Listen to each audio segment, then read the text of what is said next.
तेरा मेरा प्यारा नाता है जो मेरे दिल को भाता है। तेरा मेरा प्यारा नाता है जो मेरे दिल को भाता है। तेरे स्नेह का ऐसा जादू है, तेरे स्नेह का तेरा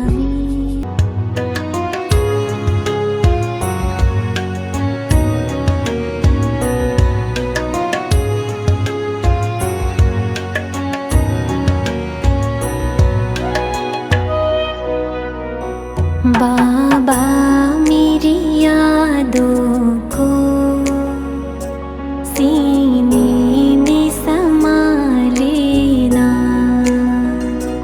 बाबा मेरी यादों को सीने में समा लेना। बस तुझ में ही खो जाऊं, यूं गले से लगा लेना। बाबा मेरी यादों को सीने में समा लेना। बाबा मेरी यादों को सीने में समा लेना।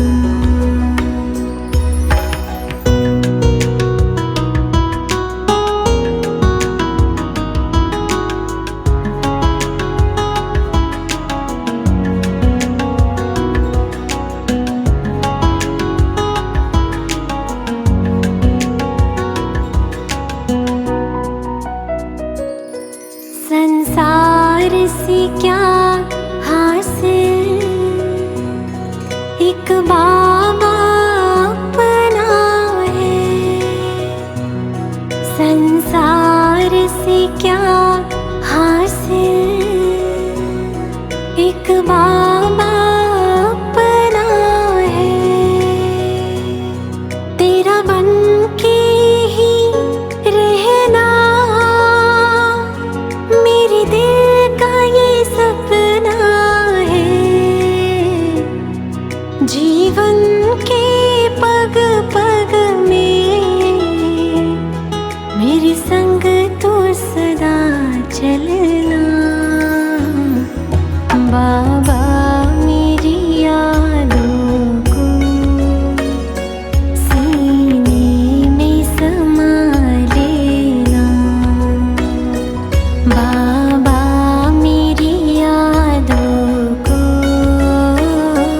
सीने में समा लेना।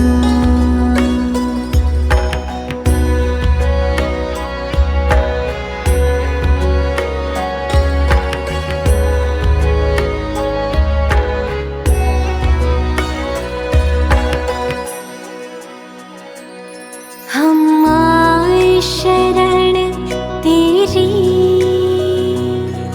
भरने अपनी झोली। हम आए शरण तेरी,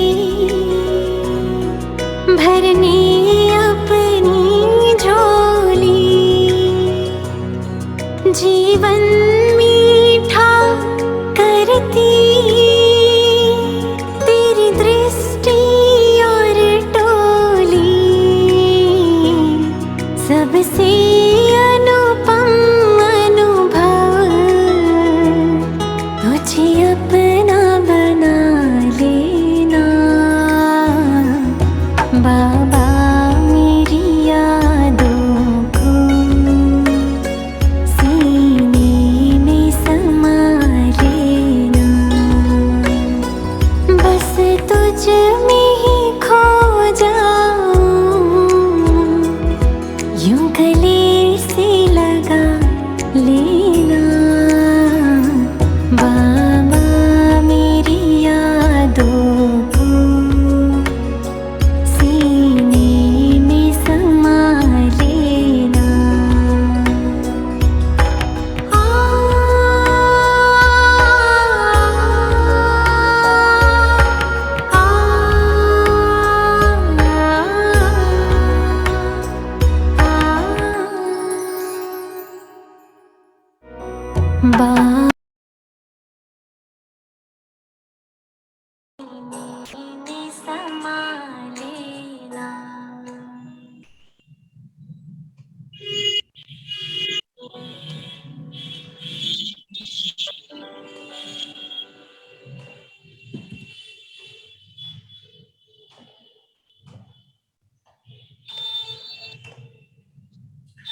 ओम शांति, ओम शांति एंड गुड इवनिंग। आज शाम आप सभी के साथ आज हम मिलेंगे विशेष गेस्ट में। इससे पहले आप सभी का हार्दिक अभिनंदन है इस प्लेटफॉर्म पे। इसका नाम है एक रूहानी मुलाकात अननोन वॉरियर्स के साथ। तो आज के इस एपिसोड में हमारे साथ एक विशेष गेस्ट, विशेष अतिथि जुड़ने वाली हैं अहमदाबाद से। आप सब उनसे परिचित हैं, लेकिन सिर्फ नाम और उनके प्रोफेशन से ही परिचित होंगे। आज हम उनकी अनटोल्ड स्टोरी, उनकी कई सारी सक्सेस स्टोरी और कैसे बाबा की बच्ची बनी, क्योंकि इस चैनल का माध्यम और इसका जो मोटिव है यही है कि हर एक आत्मा को एक आध्यात्मिक सशक्तिकरण कराना और साथ साथ आध्यात्मिक का जो एक रहस्य है और उसका जो सिग्निफिकेंस है उसके अपने जीवन से दर्शाना। इसीलिए हमने ये शुरू किया एक रूहानी मुलाकात अननोन वॉरियर्स के साथ। बहुत सारे ज्वेल्स, बहुत सारे हीरे हमारे संस्था के अंदर ब्रह्मा कुमारीज में आज फल फूल रहे हैं और बाकी भी संस्थाएं जितने भी वर्ल्ड की हैं उन सब में भी हैं, लेकिन खासकर ब्रह्मा कुमारी के साथ जुड़े हुए भाई बहन जो आज विशेष रूप से अपनी प्रोफेशनल, पर्सनल और इस स्पिरिचुअल एंड सोशल लाइफ को भी अच्छे से लीड कर रही हैं। ऐसी बहनें, ऐसे भाई हमारे साथ हर रविवार शाम को जुड़ते हैं और आपसे करते हैं रूहान, आपसे करते हैं अपनी ही दिल की बात, आपसे करते हैं अपने जीवन से रिलेटेड, जिन्होंने जीवन में कुछ सीखा है, कुछ किया है और आने वाले कल में भी कुछ न कुछ करने की लालसा रखते हैं। ऐसे ही यूथ इमर्जिंग लीडर से आपको हर संडे मिलाते हैं। और आज की विशेष अतिथि हमारे साथ जुड़ने वाली हैं डॉक्टर बीके दामनी बहन, जो अहमदाबाद से हैं। और उनका संक्षिप्त में अगर मैं परिचय दूं तो उन्होंने एम्स जो अपना अहमदाबाद में है वहां से उन्होंने फिजियोथेरेपिस्ट में उन्होंने डिग्री हासिल किया।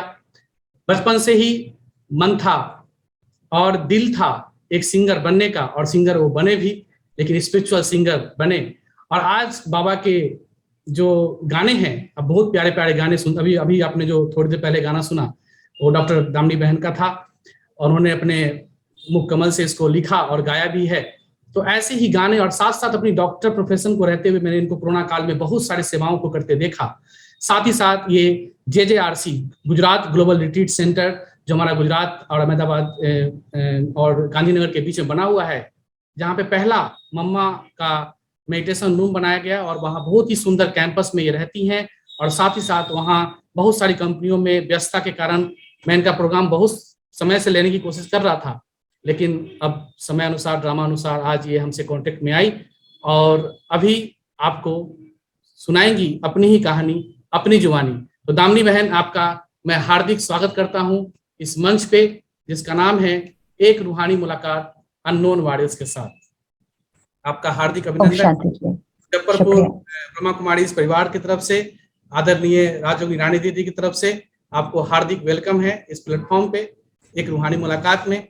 आज आप हमारे साथ जुड़ी और ऐसी ही बहुत सारी यादें, अभी मैं सुन रहा था आपका गाना, बहुत ही प्यारा गाना बाबा तेरी यादों में, तो जैसे लग रहा था कि बस हम मधुबनी पहुंच गए हैं। तो बहुत ही सुंदर आपके बाबा ने कम समय में, तो मैं ज़्यादा टाइम नहीं लूँगा। दामनी बहन, आप एक मोटिवेशनल स्पीकर भी हैं, एक सिंगर भी हैं, खुद गाना लिखती भी हैं और खुद गाना गाती भी हैं। तो सबसे पहले हम शुरू करेंगे आपकी इस स्पिरिचुअल जर्नी के स्टार्ट से पहले आपका जन्म, आपकी परवरिश, आपकी पालना किस घर में हुई, कहाँ हुई, और अपने थोड़ा सा बाल्यकाल की कुछ अनुभव हम सबके साथ शेयर करें। दामनी बहन जी। बचपन 11 जनवरी 1992 जन्म हुआ अहमदाबाद में ही। और जन्म का एक एक्सपीरियंस है, जब हमारा जन्म होने वाला था तो मेरे नाना जी हैं, उनको अगले दिन एक साक्षात्कार हुआ और स्वप्न भी आया कि कोई देवी ऊपर से नीचे आ रही है। और उन्होंने मॉर्निंग में हमारे माताजी, लौकिक माताजी को बोला कि हमारे घर में देवी आने वाली है। और ऐसा ही हुआ। फिर हमारा जन्म हुआ, मॉर्निंग का जन्म हुआ। और फिर जैसे ही घर से बाहर निकले तो सबसे पहला अक्षर, क्योंकि जो डॉक्टर था गायनिकोलॉजिस्ट था, वो गायनिकोलॉजिस्ट स्पिरिचुअल था, आध्यात्मिक था। तो जैसे गर्भ से बाहर निकाला तो सबसे पहला शब्द इस संसार में मैंने ओम सुना। उन्होंने ओम ध्वनि कानों में की और उसके बाद शहद से जिह्वा पे ओम लिखा। तो ये ऐसे बहुत अच्छे से स्पिरिचुअल रीति से ही जन्म हुआ। और उसके बाद तो जर्नी इतनी वंडरफुल रही, गोल्डन स्पून इन माउथ। बचपन बहुत बहुत प्यारा बीता है। माता पिता की एक ही संतान हूँ और माता पिता ने बहुत प्यार से राजकुमारी की तरह बड़ा किया। वंडरफुल बात ये रही कि जिस डॉक्टर ने हमें जन्म दिया, उस डॉक्टर ने हमें last as a doctor last delivery करके वो भी सन्यासी बन गया। तो ये एक वंडरफुल ड्रामा रहा। और बस उसके बाद बचपन में हम 7 साल के थे, करीबन सेकंड स्टैंडर्ड में होंगे, और तभी ज्ञान मिला। माता पिता के साथ फिर चलने लगे ज्ञान में। तो बचपन से ही बाबा की पालना में, दादियों की पालना में, दीदियों की पालना में बड़े हुए हैं। थोड़ा दामिनी बहन अपने परिवार के बारे में बताएं, कौन कौन है और कैसे क्या करते हैं, थोड़ा सा इसके बारे में हमें बताएं। और बचपन की कोई ऐसी एक यादें जो आपको आज भी कभी कभी याद होती है तो चेहरे पे मुस्कुराहट आ जाती हो, ऐसी कोई यादें आप हमसे शेयर करें। बचपन की यादें तो बहुत सारी हैं एक्चुअली, बट माता जी हमारे प्रोफेशनली गवर्नमेंट म्युनिसिपल स्कूल में टीचर थे। अभी तो उन्होंने सेल्फ रिटायरमेंट लिया। और पिताजी हमारे इफ्को में है, इफ्को कंपनी में है। और तो बाबा हमारा भाई है, सब कुछ है। वन चाइल्ड हूँ, एक ही बेटी हूँ। तो बचपन से बहुत प्यार से पाला है। और स्मृतियां तो समझे कि बहुत छोटी थी वो तो याद नहीं है, बट जैसे ज्ञान में आए तो पहले 2 साल मैं और हमारी माता जी हम 2 ज्ञान में चले, और 1.5-2 साल के बाद फिर पिताजी भी चलने लगे। वो 1.5 साल थोड़ा सा कहेंगे कि परीक्षा वाला भी था। मैं तो खैर बहुत छोटी थी, लेकिन हमारी माता जी ने इतने नशे के साथ, इतने बाबा के साथ इतना प्यार था उनका, बट इतनी निश्चय बुद्धि के साथ वो पीरियड को फेस किया। और उसके बाद पिताजी भी साथ साथ चलने लगे। तो वो 1.5 साल का पीरियड थोड़ा सा कॉन्फ्लिक्ट वाला था। उसमें माताजी बताते हैं कि हमारा रोल थोड़ा सा वो कहते हैं ना, ढाल वाला रहा। कोई प्रहार आता है तो ढाल होती है तो बच जाते हैं। तो बाबा जैसे मुझे ढाल की तरह बिठा देता था, कुछ भी होता था तो। एक छोटा सा चीज जो मुझे तो याद नहीं, मुझे तो पता भी नहीं, बट हमारी माताजी सुनाती थी कि हम सोते थे तो जैसे माता पिता के बीच में सोते थे रात को। और ऐसे अचानक से रात को 11-12-1 बजे थोड़ी सी भी आवाज आती थी तो मैं बेड पे ऐसे बैठ जाती थी और बोलती थी, शिव बाबा याद है, कोई विकार तो नहीं आया, और फिर सो जाती थी। सो मुझे याद नहीं है, लेकिन ये बाबा कराता था। बाबा को हमारी माता जी के लिए एक ढाल की तरह जैसे बताया, तो ऐसे उनको बाबा बचाता था पवित्रता के पेपर में और इस प्रकार से। तो बचपन में बाबा ने ऐसे यूज किया। और फिर तो दादियों के साथ इतना सुंदर सुंदर अनुभव है, क्योंकि हम अहमदाबाद में है, लोटस हाउस में दादियां बहुत आती। दादी गुलजार जी का आना बहुत होता था। तो जैसे ही दादी आती तो हमारी प्यारी सरला दीदी जी, जिन्होंने शरीर छोड़ दिया, दीदी जी का इतना ना हमारे से प्यार, इतना ना हमारे से प्यार, पूरे परिवार से इतना प्यार कि जैसे दादी आती तो दीदी फोन करके बुला लेती कि दामिनी को लेके आ जाओ। और फिर मैं तो छोटी थी, 2 चोटी बनाती थी, घूमती रहती थी दादी के आसपास। तो दादी इतना स्नेह करते थे, इतना स्नेह करते थे। पिरसने के लिए कुछ जाते थे, दादी कुछ भोजन कर रहे हैं तो दादी बोलती थी तुम तो छोटड़ी हो, तो छोटड़ी कह के पुकारती थी। तो दादियों का बहुत प्यार मिला। और हमारे जीवन में एक्चुअली जब से ज्ञान में आए हैं तब से, मतलब 7 साल की उम्र से दीदी का, सरला दीदी का इतना ना बड़ा रोल रहा है, पालना, प्यार और जो कुछ भी आज हम हैं। मैं कहूँगी दीदी जी के पावरफुल संकल्प जो थे उनके अंदर की, इसको कहाँ तक उन्होंने भविष्य देखा था, तो उनकी पालना और प्यार ने यहाँ तक पहुंचाया है और सबकी दुआओं ने पहुंचाया है। बट दीदी का, मैं जैसे मैंने बताया 7 साल की थी और हम ज्ञान में आए, तो उस साल से लेकर अभी 2 साल पहले, यानी कि 2019 तक दीदी हर साल बड़ा सा केक लेकर हमारे जन्मदिन पर आती थी। मतलब एक भी साल नहीं ऐसा होगा जब जन्मदिन पे सरला दीदी हमारे घर नहीं आई हो। और हर महीने एक तो दीदी विजिट करते थे घर पे। अब सोचो कि एक जोनल इंचार्ज है, पूरे राज्य को, राज्य की ब्रह्मा कुमारी इसकी इंचार्ज है, वो आपके पास हर महीने आती हैं पालना देने के लिए। इससे बड़ा सौभाग्य कोई नहीं सकता। तो बचपन से जैसे माता पिता से भी इतना प्यार मिला है, दीदी से इतना प्यार मिला, दादियों से इतना प्यार मिला, तो समझते हैं कि पूर्व जन्म में बाबा के पास ही रहे होंगे, बस यहाँ आके वही पालना और प्यार मिलता रहा दीदी का, दादियों का, ऐसे। जैसा कि हम सबको पता है कि आप एक डॉक्टर तो हैं ही बाय प्रोफेशन, साथ में आपके साथ आपके सीवी में बहुत सारी चीजें बाबा ने ऐड करवाई। जैसे कि आप एक सिंगर हैं, एक लिरिक्स भी लिखती हैं आप, कंपोजर भी खुद करती हैं, कंपोज भी खुद करती हैं। तो ये सब सारी जो गुण आपके अंदर आए, उसके साथ साथ मैं थोड़ा सा आपकी जो स्टडी लाइफ रही, जो घर में होता है कि एक यूथ है, एक माता पिता पढ़े लिखे हैं, अच्छे इंडस्ट्री में काम करते हैं, तो वो होता है कि हमारी बच्ची भी कुछ डॉक्टर बने, कुछ अच्छा काम करे, कुछ एक फ्यूचर बनाए। आप एकलौती बेटी हैं, आपका प्यार भी स्पिरिचुअल प्यार तो था ही माता पिता का, साथ साथ एक होता है कि हमारी बच्ची थोड़ा सा नाम करे माँ बाप का। तो एक यूथ के तो जो डाइवर्जन होता है, उस समय एक मेंटल डायलमा रहता है कि हाँ हमें कौन सा प्रोफेशन चुनना है। तो आपने डॉक्टरी की पढ़ाई की तो किस मोटिव के साथ की, और उसमें आध्यात्मिकता को कैसे ऐड किया, और वो जो ऐड किया वो आपके मन में गिला शिकवा उसके लिए रहता है आज, या फिर रहता है कि नहीं वो मैंने जो ऐड किया, जो स्पिरिचुअलिटी हमारे बचपन में आई, हमें बहुत ही उमंग उत्साह से आगे बढ़ाया, और कहीं ना कहीं स्पिरिचुअल डॉक्टर आज भी हैं, प्रोफेशन तो कभी खत्म नहीं होता है। तो एक यूथ का जो डाइवर्जन हुआ आपके जो बायोडाटा में और आपके जो प्रोफाइल में, उसका कारण आध्यात्मिकता रहा, वो कैसे रहा, और कैसे आप कहती हैं कि मैं डॉक्टर हूँ, और कैसे कह सकती हैं, ये थोड़ा मुझे आप बताइए। जी, डॉक्टर तो हर एक बाबा का बच्चा डॉक्टर ही है।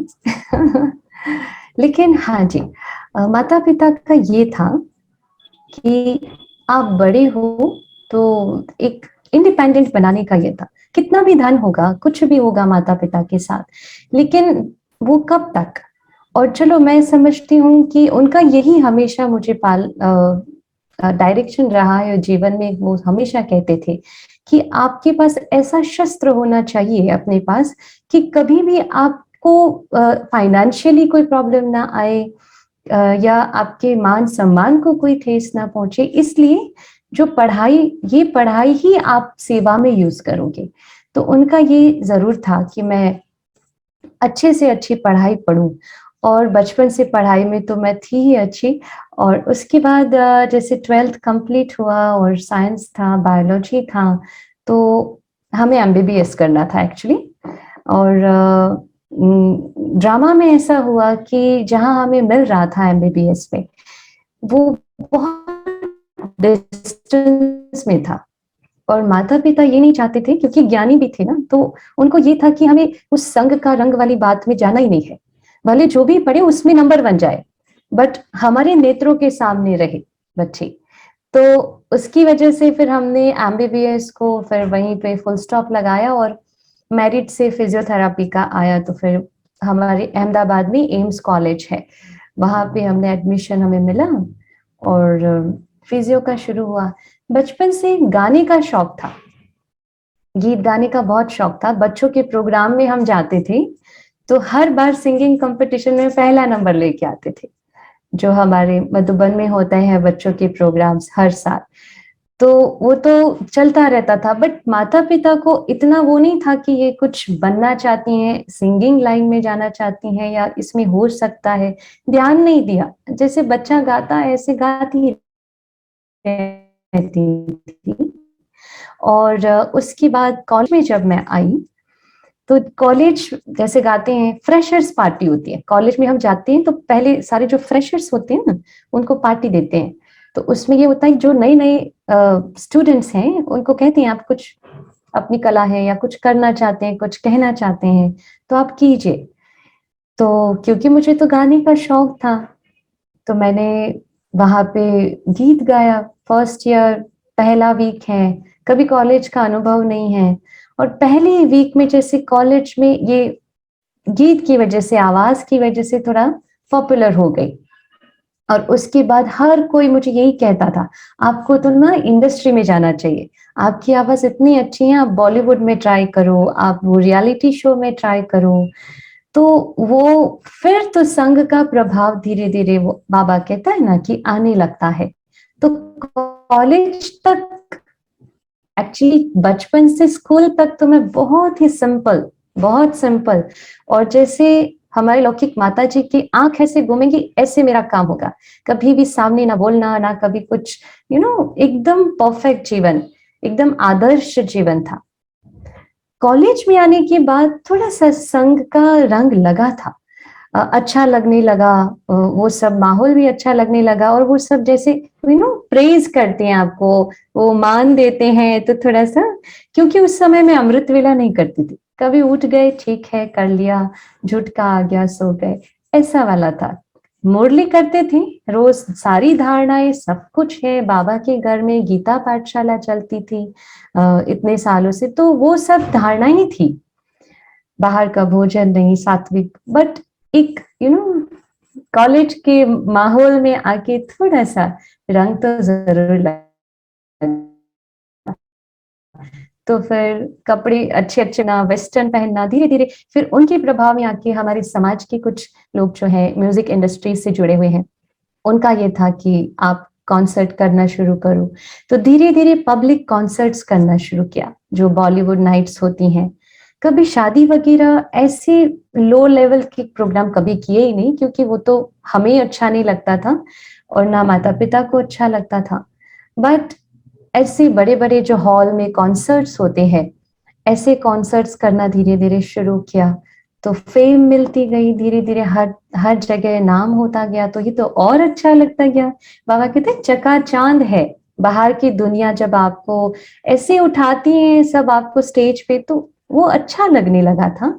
लेकिन साथ ही साथ एक और चीज मैं ऑब्जर्व कर रही थी कि घर आके बाबा के घर में जब गीत गाती थी बाबा का, तो जो सामने लोग बैठते थे उनकी आंखों से बाबा के प्रेम के आंसू निकलते थे, और उनकी दृष्टि मेरे लिए जो होती थी वो डिफरेंट होती थी। और ये जो कॉन्सर्ट्स वगैरह में जब मैं गाती थी, तो उसमें जब सामने लोग बैठे होते थे उनकी दृष्टि बिल्कुल अलग और खराब वाली होती है ना, क्योंकि वो किस दृष्टि से देखेंगे, आप बॉलीवुड गाना गा रहे हो और उनकी दृष्टि, उनके अंदर वही सारा सीन चलता रहता है, तो वो दृष्टि चेंज होती है। तो ये ऑब्जर्वेशन तो चल रहा था मेरा, लेकिन एक ये था कि मुझे तो बस बॉलीवुड में सिंगर बनना है, ये एक जोश था, तो उसके लिए तो फिर ये करना ही है। लेकिन हाँ, एक चीज हमेशा रही कि अपनी मर्यादा को लांघा नहीं कभी।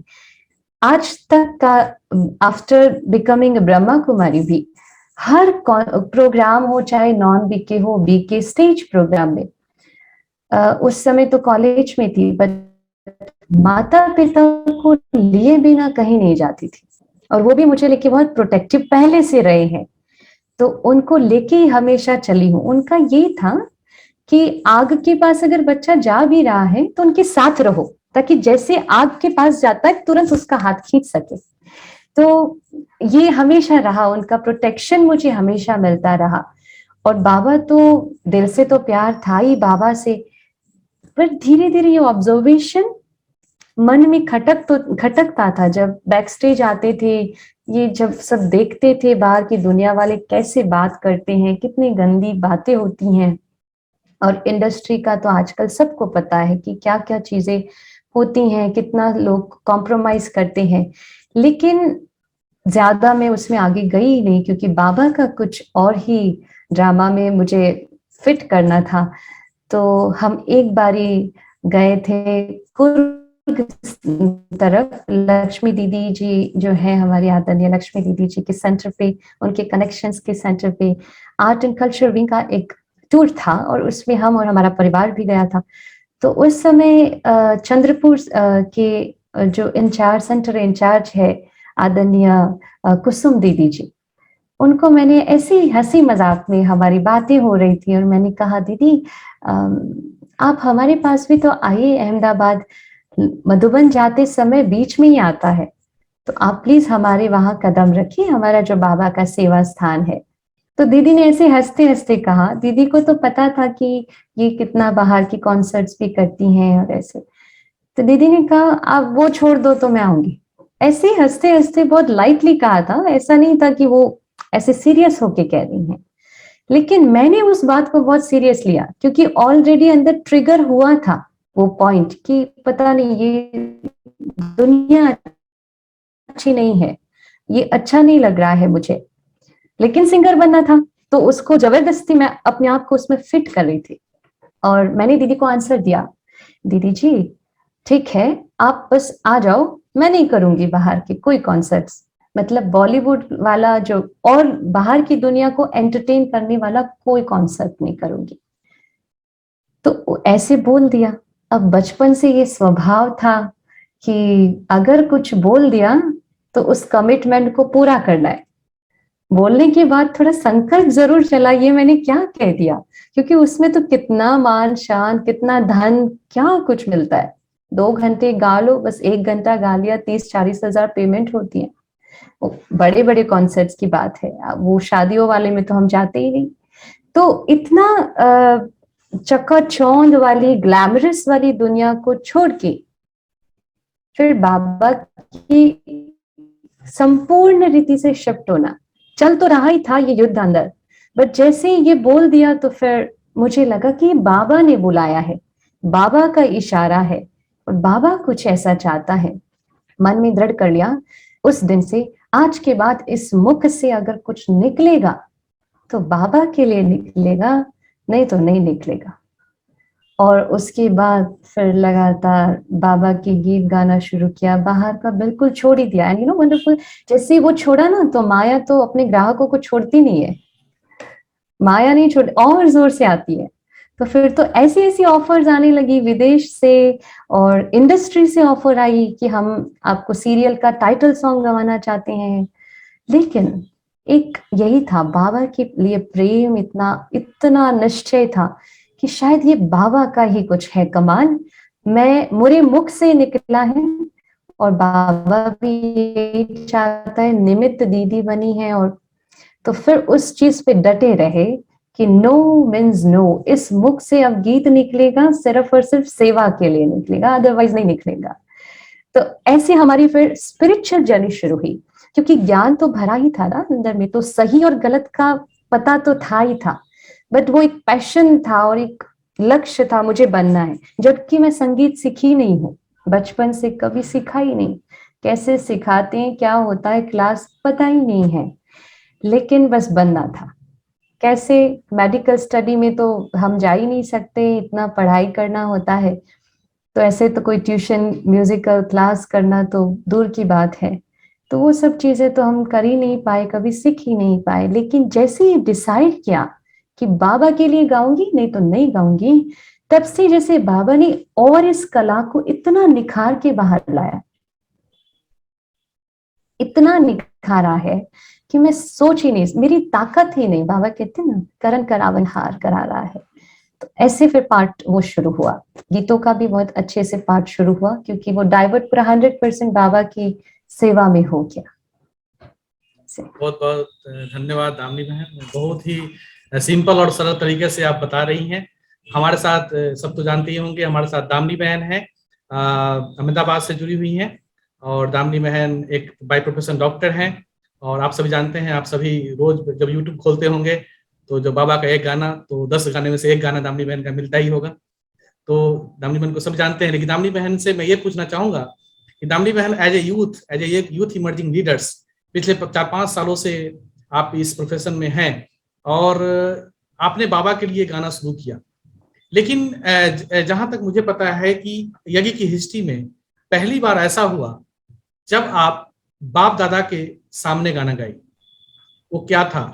और वो, क्योंकि जहां तक मुझे पता है आपके बारे में, तो बाप दादा के सामने आपने पहली बार एक गाना गुनगुनाया और वही वरदान है जो आज आप स्पिरिचुअल सिंगर के रूप में दुनिया का, आपने डॉक्टरी पढ़ाई की, हॉस्पिटल खोला, हॉस्पिटल खोलकर डॉक्टरी की पढ़ाई भी की, सब कुछ काम करना शुरू किया, वहां उसको पीछे छोड़ा, उसको छोड़कर आगे बढ़े, आप कॉन्सर्ट करना शुरू किया।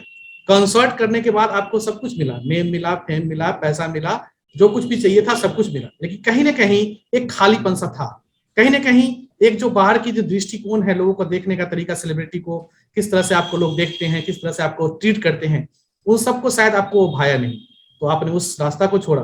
फिर आप बाबा के स्पिरिचुअल गाने में शुरू किए, लेकिन उस गाने में भी जो फ्यूल भरने का काम किया, शायद बाप दादा की वो वरदान, तो वो थोड़ा इंसिडेंस क्या था, वो हमें सुनाइए। मैं थोड़ा सा करेक्ट करना चाहूंगी यहाँ पे। जब मैं पहले कॉन्सर्ट्स करती थी, when I was in college, मैंने कभी भी किसी भी कॉन्सर्ट के लिए भी धन लिया नहीं है, क्योंकि वो मेरे लिए, म्यूजिक मेरे लिए खुशी का साधन है। खुशी खुद को भी मिलती थी और औरों को भी मिलती थी। तो आज दिन तक कभी भी ये कला है ना, ये साधना है, संगीत एक साधना है, इसको बेचा नहीं जा सकता है, धन से इसको नहीं किया जा सकता है। तो कभी उसको कमाने के उद्देश्य से कभी नहीं लिया, और इसीलिए आज तक जितने बाहर के कॉन्सर्ट्स किए थे, कभी मैंने लिया ही नहीं। मैं जाती थी, खड़ी हो जाती थी, गाती थी, बस that's it। अच्छा, जैसे ये डिसीजन लिया बाबा की सेवा में पूरा अभी समर्पित, नहीं गाऊंगी ऐसा कुछ भी, तो वो कला में भी वो चीज फिर भरती जाती है, क्योंकि समर्पण जो है ना, उस समर्पण में फिर बाबा और ही ज्यादा उसको निखारता है। और धीरे धीरे इतने अच्छे अच्छे गीत निकलने लगे, और हमारे प्यारे आदरणीय सतीश भाई जी जो है बहुत अच्छे गीत लिखते हैं, उनके गीत मैं गाती थी। और पहली सीडी 2011 में शायद रिलीज किया बाप दादा के सामने, उसके बाद कई सारी सीडी रिलीज हुई। लेकिन एक ऐसा छोटा सा पीरियड आया जहाँ पे मैं थोड़ी सी बाबा से रूठ गई नहीं, बट बाबा से मीठी सी फाइट की मैंने, कि बाबा, मैंने आपके लिए बाहर की दुनिया छोड़ी, मतलब बाहर का पूरा जो इतना ग्लैमरस वर्ल्ड था म्यूजिक इंडस्ट्री का, वो सब छोड़ दिया। यहाँ आके भी ऐसा है, मतलब ऐसा है इन द सेंस कि कुछ 1-2 आत्मा का ऐसा अनुभव मुझे हुआ जो मुझे थोड़ा सा अच्छा नहीं लगा। वो अपना पर्सनल अनुभव है। तो मैंने बाबा को कहा, बाबा यहाँ भी मुझे ऐसा फेस करना पड़ेगा, बट ये तो हमारी यूनिवर्सिटी है ना, यूनिवर्सिटी में अलग अलग स्टूडेंट्स होते हैं, सबके अलग अलग संस्कार होते हैं, तो वो तो हमें सीखना है, गलती हमारी है अगर हमें कहीं पे बुरा लगता है। तो मैं सिर्फ बाबा से मीठी नोक झोंक कर रही थी, बाबा ऐसा नहीं होना चाहिए, आप क्या कर रहे हो, मैंने इतना सब छोड़ के आपकी सेवा में लग गई, और ऐसा। वो 1 हफ्ता थोड़ा बाबा से फाइट किया, और फिर बाप दादा का लास्ट टर्न मैं कहूंगी, बिकॉज 2017 वाज द लास्ट बाप दादा मिलन, जो हम साकार में दादी गुलजार जी के तन में बाबा आए और हम मिले। वो लास्ट दिसंबर का ये अनुभव है कि तब मैं बाबा मिलन में आई हुई थी, और मधुरवाणी ग्रुप में गाने के लिए सतीश भाई जी ने मुझे आमंत्रित किया था। तो हमने बाबा मिलन जैसे पूरा होता है, तो अंत में मधुरवाणी ग्रुप गीत गाता है, तो हमने गीत गाया। फिर ग्रुप तो पीछे चला गया बैक स्टेज, लेकिन सरला दीदी जी ने मेरा हाथ पकड़ के मुझे वहीं बिठा दिया, और मैं बैठी हूँ, दादियां आसपास बैठी हुई हैं, और हमारी प्यारी नलिनी दीदी जी इतना प्यार से बाबा के लिए गीत गाना शुरू की। वो विदाई का समय था कि अभी न जाओ छोड़कर, कि दिल अभी भरा नहीं। मैं वो सीन देख रही हूँ और अपने आप को इतना भाग्यशाली समझ रही हूँ कि मुझे भगवान के इतनी नजदीक बैठने का मौका मिला। वैसे पहले कई बार स्टेज पे मिले हैं, लेकिन वो लाइन में आना, बाबा की दृष्टि लेना, फिर निकल जाना, लेकिन ऐसे बैठना दादियों की, जैसे दादियां बैठती हैं उनके पास बैठना, इट वाज वंडरफुल एक्सपीरियंस। तो मैं बैठी हुई थी और योगिनी दीदी और शारदा दीदी जी, उनकी नजर जैसे मेरे ऊपर पड़ी तो कहा आप गीत गाएगी? तो मैंने हाँ कह दिया। वो इतना, आज भी उस सीन को जब मैं सामने लेकर आती हूँ ना, तो ऐसे खड़े हो जाते हैं रोमडे। इतना वंडरफुल अनुभव है ये, क्योंकि यज्ञ की हिस्ट्री में जहां तक मुझे पता है, हो सकता है मैं गलत भी हूँ, ऐसा हुआ नहीं है कि दादियों और हमारे वरिष्ठ भाइयों के अलावा किसी को सोलो गाने का चांस मिला। मधुरवाणी ग्रुप भी आता है, ग्रुप में गाते हैं, फिर वो पूरा कर लेते हैं।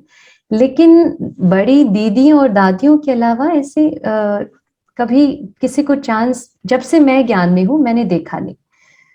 तो मेरे हाथ में ऐसे माइक शारदा दीदी जी ने दिया और मुझे तो पता ही नहीं था, यहाँ से पूरा स्लेट खाली था। सामने भगवान ही, कैसे कुछ सोच भी सकती हूँ कि मैं क्या गाऊंगी। लेकिन हाँ कहा और माइक हाथ में लेकर, ना ये चांद होगा ना तारे रहेंगे, मगर हम हमेशा तुम्हारे रहेंगे। जैसे ही गाना शुरू किया ना, तो बाबा ने ऐसे फेस किया और मेरी तरफ देखा और इतनी प्यारी दृष्टि बाप दादा ने दी मुझे, ऐसे लगा कि जैसे मुझे बिल्कुल बाबा चार्ज कर रहा है और कह रहा है संकल्प से कि बच्ची, विश्व की सबसे बड़ी स्टेज डायमंड हॉल क्या है? पूरे विश्व की सबसे बड़ी स्टेज ही तो है। विश्व की सबसे बड़ी स्टेज और विश्व की सबसे बड़ी हस्ती के सामने और इतनी बड़ी सभा में गालियां, अब और क्या चाहिए? अब और क्या चाहिए? ऐसा चांस किसी को मिलेगा क्या? ऐसा चांस किसी को नहीं मिल सकता है।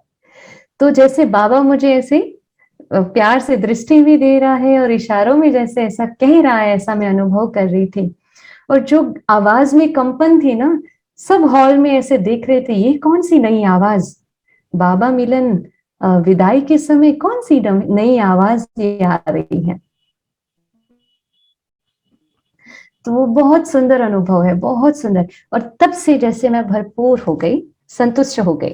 फिर कितनी भी चीजें हर फील्ड में आती है ना सामने, हर एक ब्राह्मण आत्मा हो, चाहे लौकिक में हो चाहे अलौकिक परिवार हो, कुछ ना कुछ चीजें तो आती हैं।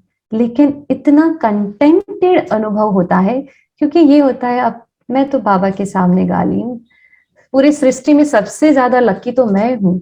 भगवान मेरे लिए इतना ड्रामा क्रिएट कर रहा है। बाबा ने ही तो ड्रामा क्रिएट किया ना कि इस बच्चे को, क्योंकि बाबा को पता था, हमें तो पता ही नहीं था कि इसके बाद पता नहीं दादी के तन में बाबा आएंगे नहीं आएंगे, क्या हमें नहीं पता था।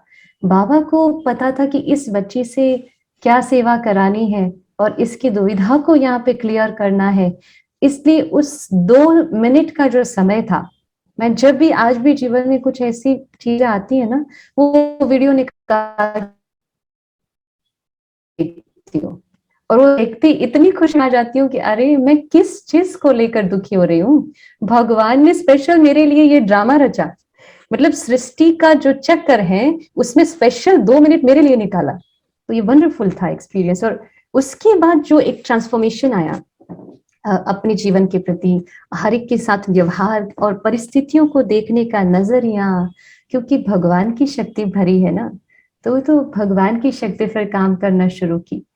तो फिर तो जर्नी इतनी वंडरफुल, इतनी वंडरफुल, इतनी सेवा बाबा कराना शुरू किया।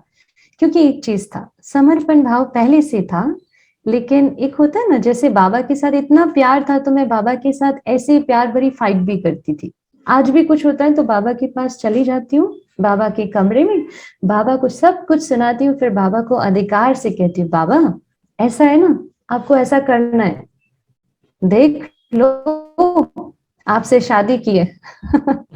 बाबा से शादी की है ना, बाबा से रिश्ता जोड़ा है तो आपकी सारी जिम्मेवारी है। तो इतनी अधिकार से करती हूँ और वो इतना प्यार से रिस्पॉन्ड देता है। अरविंद भाई, इतना अनुभव है इस चीज का कि कभी भी देहधारी के पास जाना समझा ही नहीं उचित। कि कुछ भी आया तो हम समझते हैं कि हम दीदी को बताएं, हम माता पिता को बताएं, वो करके देख लिया। लेकिन जब से जीवन में ये एकदम निश्चय बुद्धि, ये क्लियरेंस और बाबा की वो पावरफुल वो सीन, उसके बाद पूरा चेंज। कुछ भी होता था, मैं बाबा के कमरे में जाती और चिट्ठी लिखती बाबा को, बाबा ऐसी ऐसी बात है, अब आप मुझे डायरेक्शन दो, मुझे क्या करना है। और उसके बाद हमेशा हमारे बाबा के कमरे में अव्यक्त वाणी होती है, तो मैं बाबा को पूरी बात बताती और फिर वो अव्यक्त वाणी हाथ में लेकर बाबा को कहती, बाबा मैं कोई भी पेज खोलूंगी, आप मुझे बस आंसर दे दो, इसका मुझे क्या करना है। और आज तक का ये वंडरफुल अनुभव रहा है कि जो बात बाबा को मैंने बताई हो ना, उसी बात का बाबा आंसर देता है अव्यक्तवाणी से। और हर बार आंख में आंसू आ जाता है कि सच में बाबा कितना ना मुझसे प्यार करता है, कितना ना मुझसे प्यार करता है। बहुत सुंदर दामिनी बहन, आपका तो लग रहा है कि सुनते ही जाए। और लेकिन टाइम का भी हमें ध्यान रखना है। बहुत सारे क्वेश्चन हमारे मन में है आपके लिए, वो भी मुझसे पूछना है। तो जैसा कि बताया दामिनी बहन ने कि बाबा से प्यार की है, बाबा से शादी तक की है, तो हम शादी की बात करना चाहेंगे। खासकर हमारे जो यूथ हैं आजकल, जो ब्रह्मा कुमारी ज्ञान में चल रहे हैं, बहुत सारे कुमार भाई बहन, बहुत सारे कुमारियां भी हमारे साथ जुड़ी हुई हैं। आपको यूट्यूब पे भी लोग देख रहे हैं, अभी मधुर झंकार यूट्यूब चैनल पे भी देख रहे हैं, साथ साथ हमारे साथ जूम पे भी जुड़े हुए हैं। ज्ञान मार्ग में चलने के बाद सबसे बड़ी जो परीक्षा होती है, एक तो पहला खान पान का होता है, और दूसरे जो पेरेंट्स की तरफ से आता है, शादी की बात आती है। तो उसमें कई बार हम यूथ, खासकर कुमार और कुमारियां, हिल जाते हैं, क्योंकि एक समाज की डिफरेंट परिधारा को हम एक जोड़ने की कोशिश करते हैं, जो कि शायद किसी ने आज तक जोड़ा नहीं है। एक गृहस्थ जीवन को हम छोड़ने की कोशिश करते हैं और एक ब्रह्मचर्य को अपनाने की कोशिश करते हैं। ये इतना आसान भी नहीं होता है जितना आसान शायद आपके लिए होगा, क्योंकि आपके पेरेंट्स ज्ञान में थे। लेकिन कई फैमिली ऐसी हैं जहाँ पे पेरेंट्स कंप्लीटली अपोजिट होते हैं, ना उनको माता पिता की चिंता अभी दे रहती है। और मान लीजिए जैसे आप इकलौती हैं, कई घर में तो इकलौते बच्चे भी होते हैं जो कह देते हैं साफ साफ कि भैया मैं तो शादी नहीं करने वाला, मैं तो बाबा के ज्ञान में चलूंगा, ब्रह्मचर्य जीवन जीऊंगा। लेकिन उस माता पिता पे क्या बीतता है, अगर उनके जूते में अपना पैर रखते हैं, तब समझ में आता है कि हाँ, they are right on the, वो उनके जगह पे बिल्कुल सही है। लेकिन फिर भी बाबा ने कहा है, भगवान ने कहा है, वो हमें निश्चय होता है, उनको निश्चय नहीं होता है। इस क्वेश्चन को मैं बाद में रखूंगा, बहुत ही एक अच्छा क्वेश्चन है कि कैसे ब्रह्मचर्य को लीड करना है, और कैसे आप कुमार कुमारी जो आज हमारे साथ जुड़े हैं, लाइन पे भी जुड़े हैं, ऑनलाइन भी हैं, और बाद में भी आपको सुनेंगे, उनके लिए एक संदेश कि ब्रह्मचर्य को जीना क्या इतना आसान है, और आसान है तो कैसे है, और अपने माता पिता को कन्विंस कैसे करना है। इस क्वेश्चन के आंसर के पहले हम थोड़ा सा माहौल को लाइट करना चाहेंगे, और आपसे, क्योंकि मुझे पता है कि 2011 में आपकी पहली सीडी रिलीज हुई थी अपनी गाने की, और उसके बाद 2017 में बाबा से आपको स्पेशल वरदान मिला, और उसके बाद आपने खुद इस गाना लिखना शुरू किया। अभी तक की इतनी जर्नी में सबसे प्यारा गाना जो आपको लगता है गुनगुनाते हो कभी कभी, वो हमारे दर्शकों को, भाई बहनों को अभी आप सुनाएं। उसके बाद हम एक क्वेश्चन पूछेंगे आपसे। सबसे प्यारा गाना जी, आपका खुद का। आपने ऑलरेडी बजा दिया है जो मेरा सबसे प्यारा गीत है। अपने मुख से कुछ और सुना दीजिए।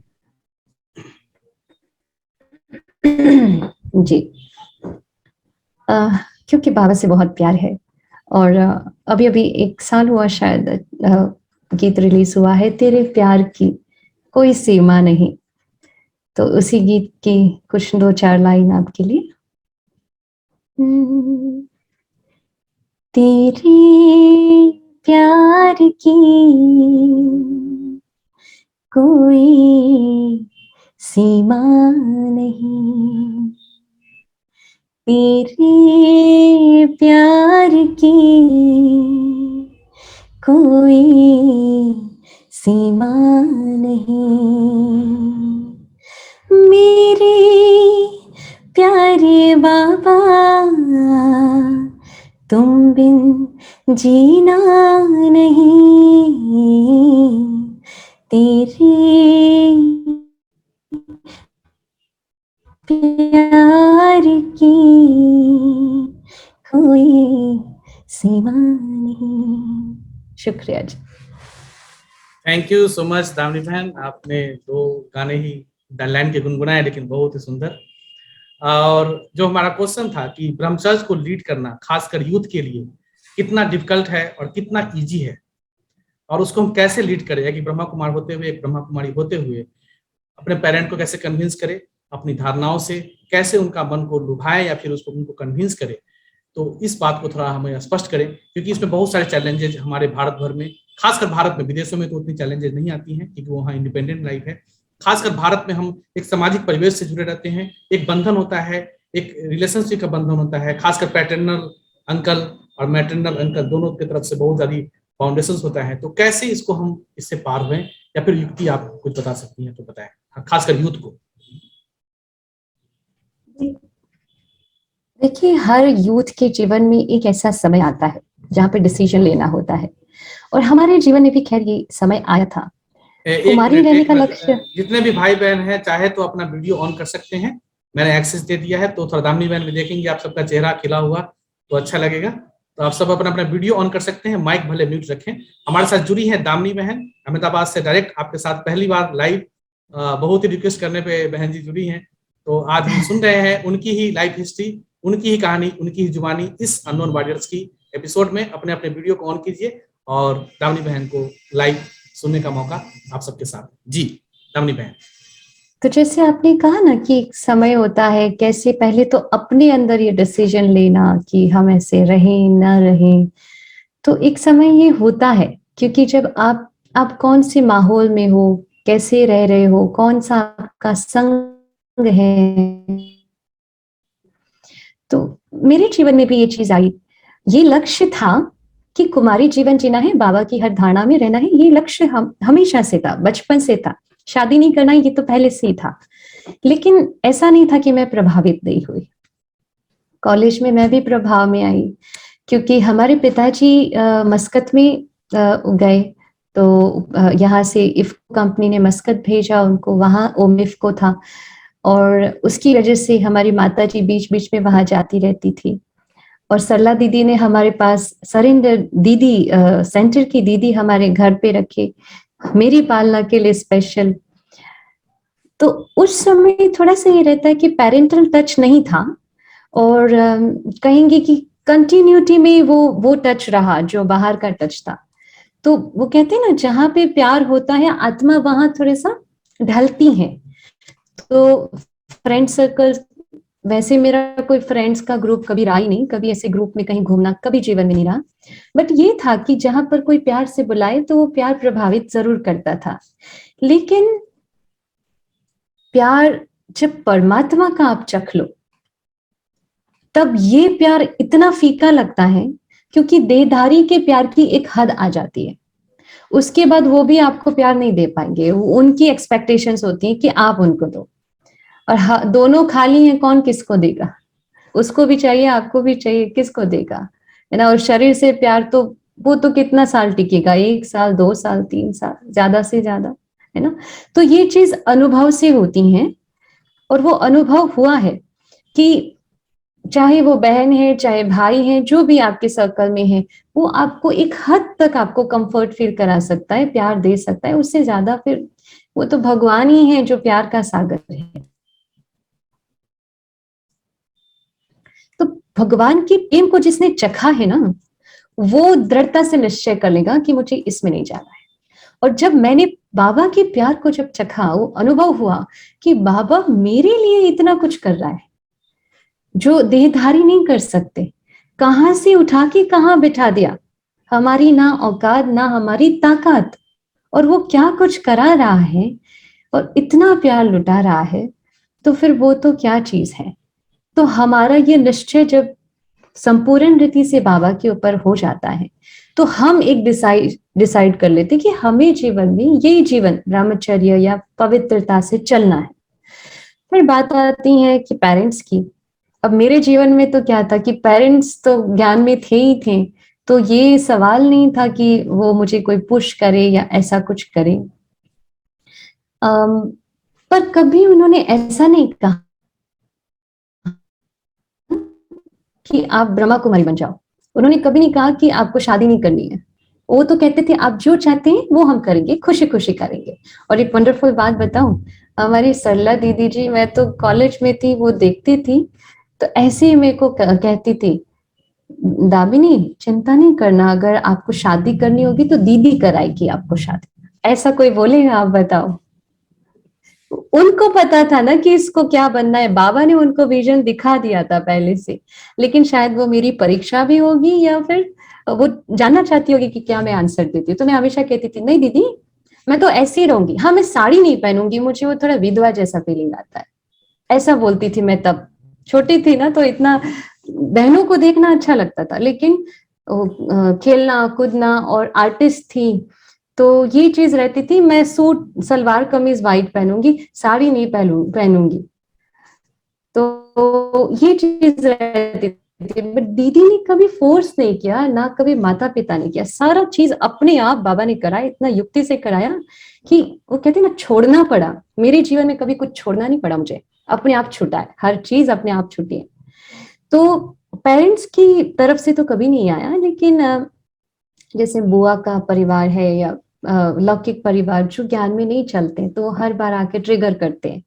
अब तो उम्र हो गई, आपको शादी करनी चाहिए, ये करना चाहिए, क्या कोई, फिर आप तो एक ही हो, ना भाई है ना बहन है, कौन आपका देखेगा। तो मैं पहले तो सुनती ही नहीं थी, फिर बहुत ज्यादा वो चीज वो बोलते थे ना, प्रेशर नहीं करते थे बट बोल देते थे ऐसे। तो मैंने एक दिन बोला ठीक है मैं तैयार हूँ, ऐसा वर ढूंढ के लाओ जो कभी मरे नहीं और वो कभी मुझे छोड़े नहीं, ऐसा ढूंढ के लाओ।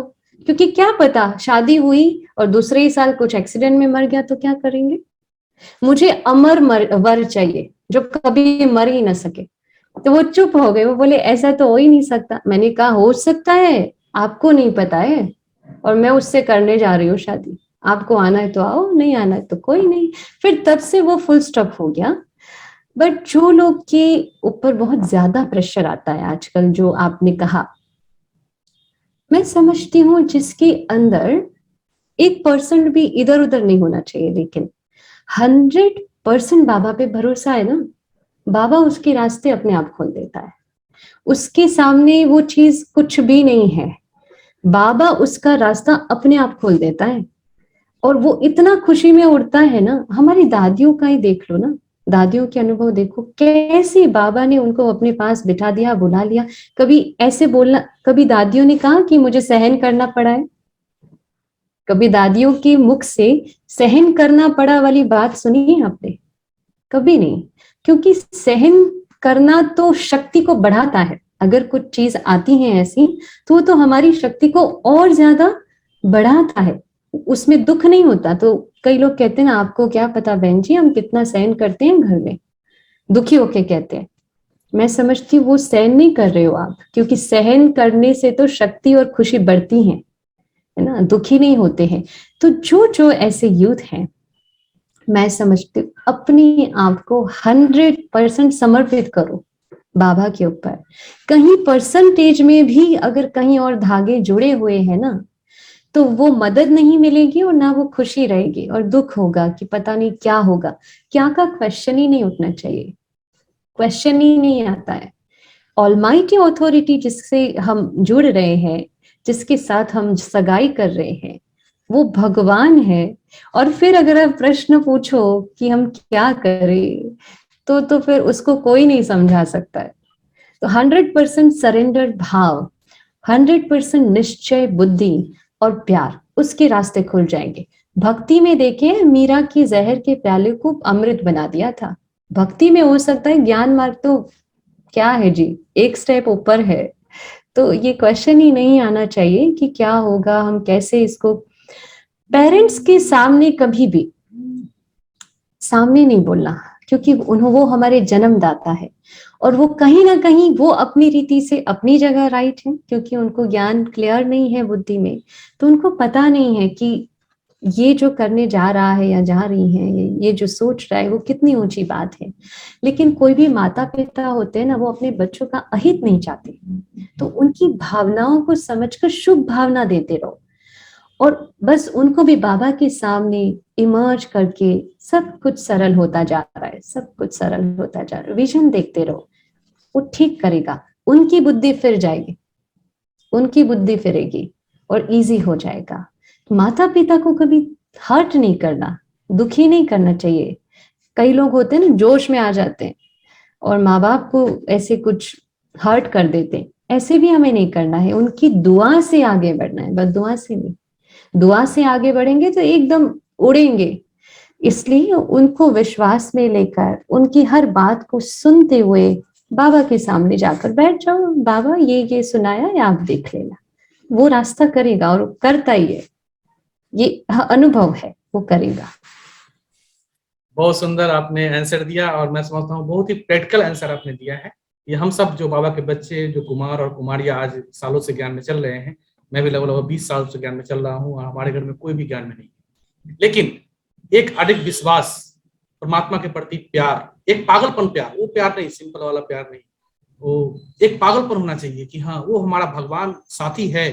जैसे आपने कहा कि वो मेरा बाप है, जैसे वो मेरा पति है, तो वो एक बाबा से तो नोक झोंक चलता रहता था।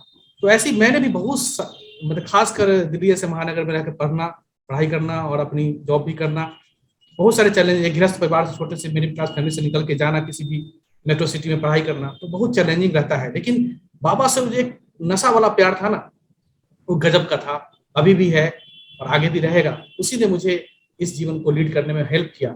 और जो आपने कहा ना कि 100% समर्पित, कोई समर्पित कोई साड़ी पहन के, ड्रेस पहन के, बैज पहन के समर्पित नहीं, दिल से समर्पण, सेवा के प्रति, बाबा के प्रति। हर कुमारी और हर कुमार ये समझे कि मैं मधुबन का समर्पित कुमार हूँ, घर का नहीं, मधुबन का समर्पित कुमार हूँ, कुमारी हूँ, और अधिकार से बाबा के सामने जाएंगे ना, बाबा आंसर देगा और सारा चीज दूर करेगा। एक छोटा सा मैंने आपको रोका क्योंकि मुझे इससे जुड़ा हुआ एक अनुभव अभी फिलहाल हुआ है, इसलिए याद आ रहा है कि कुछ 1-2 महीने हुए होंगे शायद, एक सेंटर पे प्रोग्राम था और आफ्टर कोविड ये पहला उस सेंटर का प्रोग्राम था। बड़ा सभा लगी थी, 4000 लोग बैठे हुए थे, 3-4 हजार, सारी ब्राह्मण आत्माएं, और हमारी आदरणीय रुक्मणी दीदी जी को भोग लगाने के लिए भी उस प्रोग्राम में निमंत्रित किया था। तो भोग से पहले 1 घंटा हमारा प्रोग्राम था गीतों का और ज्ञान का। तो हम जैसे वो प्रोग्राम कर रहे थे, उसमें बीच में पता नहीं एकदम से संकल्प आया, पूरी सभा इतनी नाच रही थी, उमंग उत्साह में थी, वातावरण एकदम एनर्जेटिक था, बट पता नहीं मुझे एकदम से संकल्प आया। हमने कहा कि हम सब कुछ क्षण के लिए शांत हो जाते हैं, क्योंकि वो सभा इतनी बड़ी लग रही थी, मैं अपने आप को शेयर करने से रोक ही नहीं पाई। तो हमने कहा हम शांत हो जाते हैं, एक विजन देखते हैं कि हम सब डायमंड हॉल में बैठे हैं और सामने जो स्टेज है उस पे बाप दादा बैठे हुए हैं और हमें दृष्टि दे रहे हैं, और हम सब अपने दिल की बात बाबा के सामने रखेंगे। ऐसा हम एक प्रयोग करते हैं।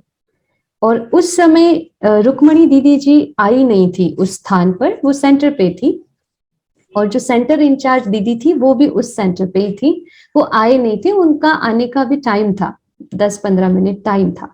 तो उससे पहले हम ऐसे ही बस ये प्रयोग के लिए बताया, और मेरे आंखों के सामने मैंने वो विजन लाया जो 2017 वाला बाप दादा सामने है और मैं गा रही हूँ, और मैंने फिर वो गीत शुरू किया, ना ये चांद होगा ना तारे रहेंगे, और सारे जो बैठे थे ना सामने, सब ये विजन क्रिएट करके बैठे थे कि हम डायमंड हॉल में, बाबा सामने हैं और हम बाबा को दिल की बात कह रहे हैं, और सबकी आंखों से इतनी प्रेम के आंसू बह रहे हैं, इतने सारे लोग बैठे थे। फिर वो गीत पूरा हो गया, वो बात पूरी हो गई, वहां पे खत्म। उसके बाद रुक्मणी दीदी जी आए, भोग लगा, और भोग के बाद जैसे मेरा ये संकल्प था कि दीदी भोग लगाए तो मैं बताऊं दीदी को कि बाबा को थोड़ी पर्सनल याद दे देना, बट वो हो नहीं पाया, स्टेज पे थे। तो फिर दीदी ने जैसे भोग लगाया, सारी बात तो वॉश आउट हो गई थी।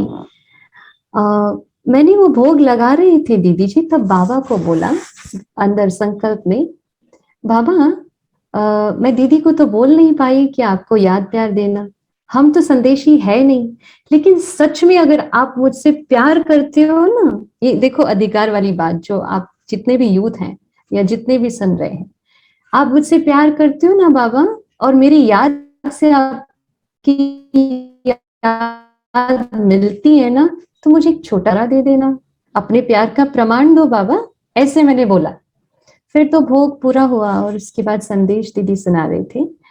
तो उन्होंने कहा कि भोग लेके मैं वतन में गई, और ऊपर गए जब दीदी जी, तो बाबा ने पूछा बच्ची कहाँ से आई हो?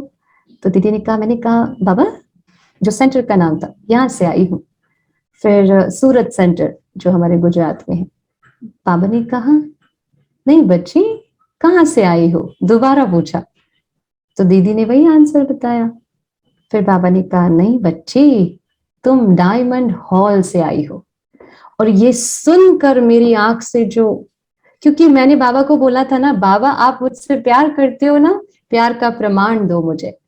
और ये सुनते ही मैं तो ऐसे टर्न होके दीदी को देख रही हूँ स्टेज पे, और मैं सुन रही हूँ, आंख से आंसू निकल रहा है, रोक ही नहीं पा रही हूँ कि कितना बाबा मुझसे प्यार कर रहा है, कि आज तो भरी सभा में बाबा ने प्यार का प्रमाण दे दिया।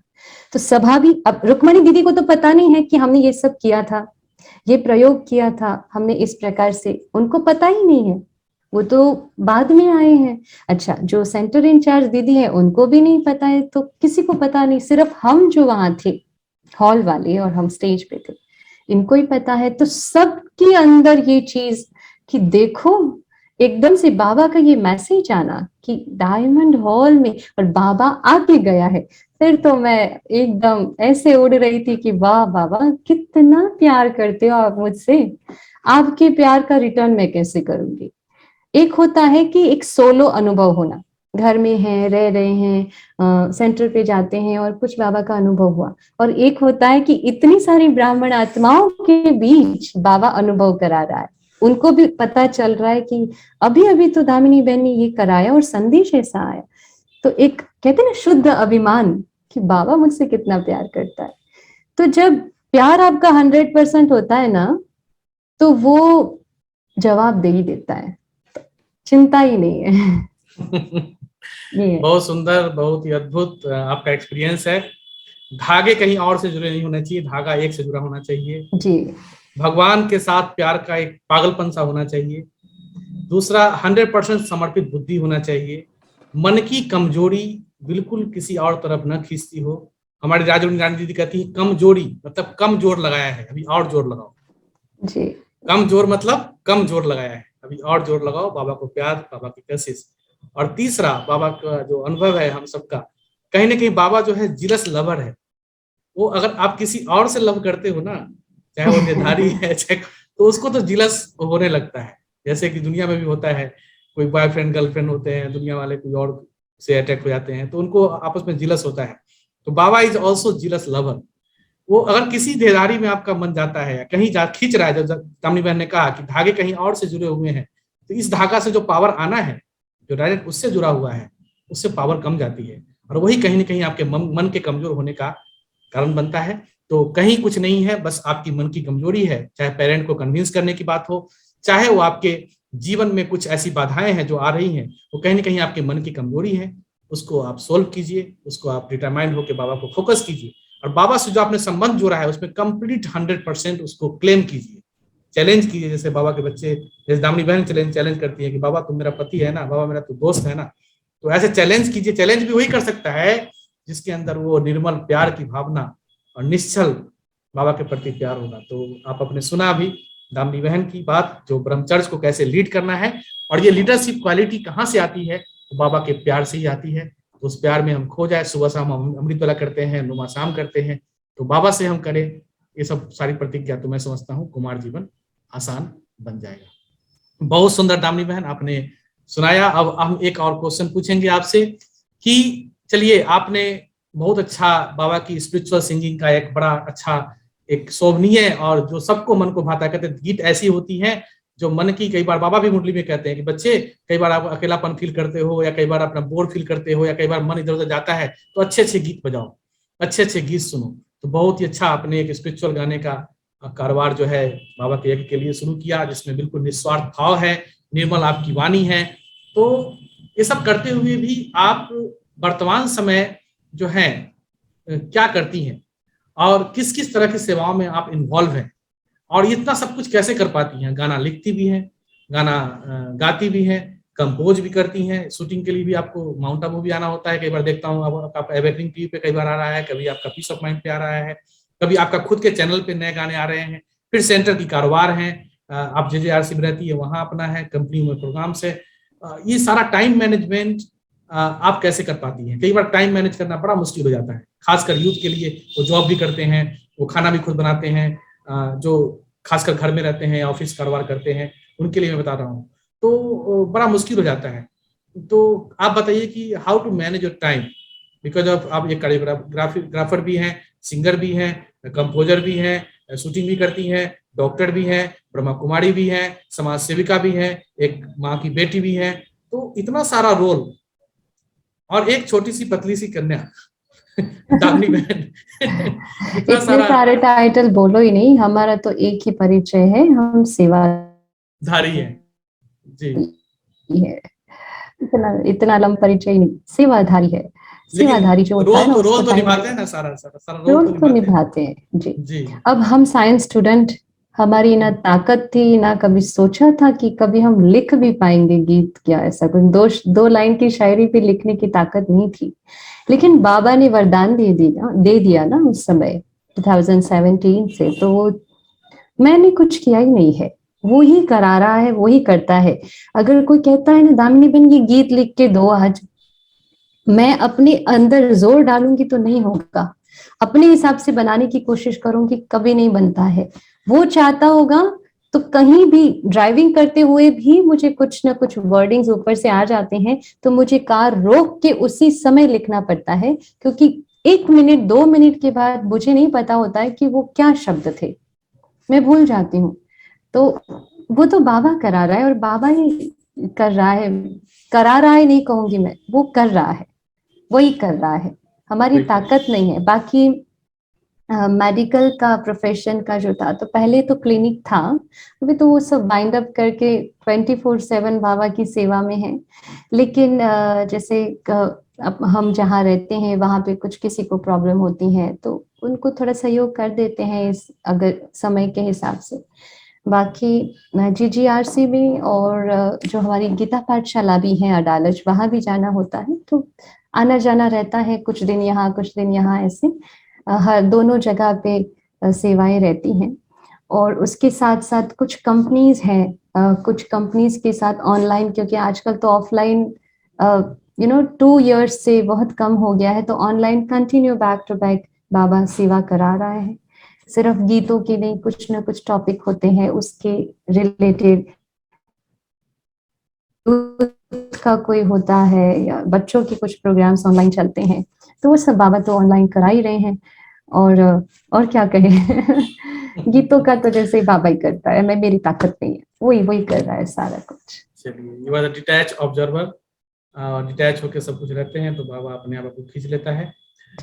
तो दामिनी बहन, आपके लाइफ में चलिए इतनी बड़ी लाइफ है और आगे आगे भी ये संगम भी आप एंजॉय कर रही हैं, सेलिब्रेट कर रही हैं एक तरह से ब्राह्मण लाइफ को। कई सारी बातें हो जाती है, कई बार हमारी तबीयत खराब हो जाती है, कई बार हमारी फिजिकल एफिशिएंसी काम नहीं करती है, कई बार हमारा मेंटल एफिशिएंसी काम नहीं करता है, कई बार हम सोशली भी डिस्कनेक्ट हो जाते हैं। तो वैसे समय में कोई भी ऐसा समय आया कोई लाइफ में ब्रेक थ्रू, जब आपको लगा कि अब मैं लगता है कुछ नहीं कर पाऊंगी, या फिर कहीं ना कहीं कुछ ऐसा एक खालीपन सा, या फिर कोई ऐसा कोई मेंटल प्रेशर की अभी तो लगता है मैं कुछ नहीं कर पाऊंगी, बाबा ने अचानक आपको आकर एक मैजिक छड़ी दे दिया हो और आपको हेल्प कर दिया हो, तो कुछ ऐसा कुछ पल आप बताएं।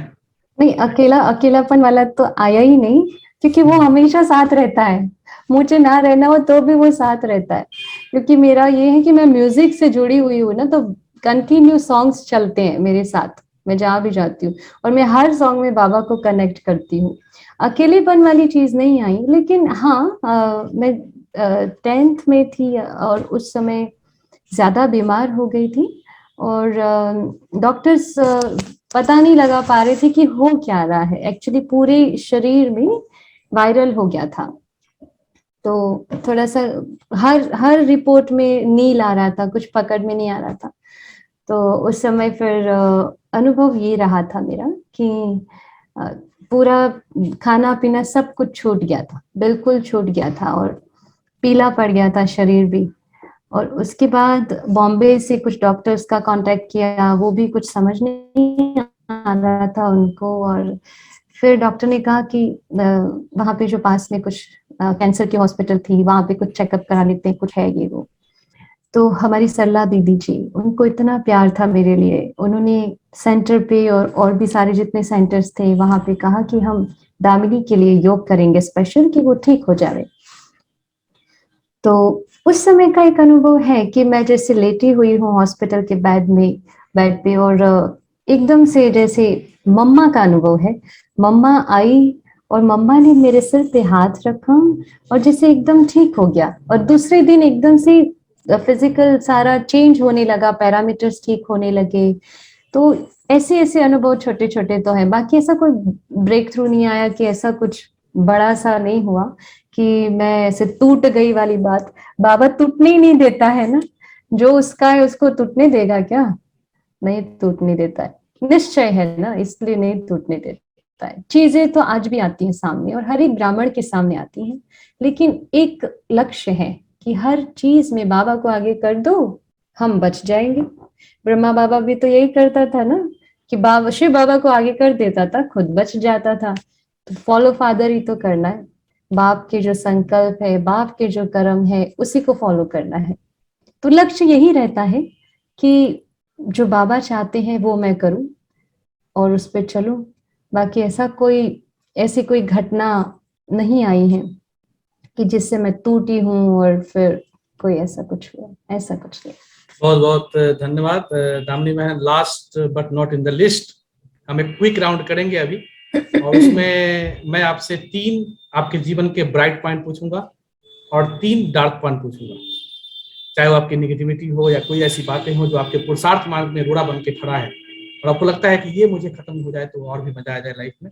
तो कुछ 3 डार्क पॉइंट और कुछ 3 ब्राइट पॉइंट जो आपको लगता है कि हाँ बाबा रोज मुरली में चलाते हैं, बच्चे तुम देवी देवता बन रहे हो, बच्चे मैं सतयुग में ले जा रहा हूँ, बच्चे मैं आपको गोल्डन एज के लिए रेडी कर रहा हूँ, बच्चे देवी संस्कार धारण करने हैं, बच्चे ये करने हैं। हम रोज की मुरली में कम से कम सतयुग की बातें और देवी संस्कार की बातें हम जरूर सुनते हैं, और हम सबका लक्ष्य यही रहता है कि हम सभी लक्ष्मी नारायण के पद पे जाएं, हम उनके राज्य में राज करें, कृष्ण के साथ राज करें। ऐसी इत्यादि बातें मुरली में, मैं समझता हूँ 365 दिन की ऐसी कोई मुरली नहीं है जिसमें बाबा सतयुग की बातें नहीं करते हैं, जिसमें बाबा कभी देवी देवता की बात नहीं करते हैं, ऐसा कोई मुरली नहीं है।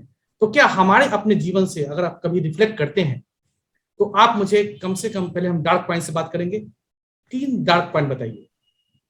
Dark point in the sense अपने अंदर की कमजोरियां। बाबा तो कहते हैं कमजोरी का वर्णन नहीं करना चाहिए। नहीं, आपको लगता है आपके पुरुषार्थ से कि हाँ मुझे इस पे विजय प्राप्त करना है? बहुत सारी हम सिर्फ 3 जानना चीजें चाहेंगे। ना, अगर संपूर्ण होते तो actually I am very sorry, but कमजोरियों का चिंतन या चर्चा नहीं होनी चाहिए, बाबा की श्रीमत है। तो ठीक है, तो हम कमजोरी की बात छोड़ देते हैं।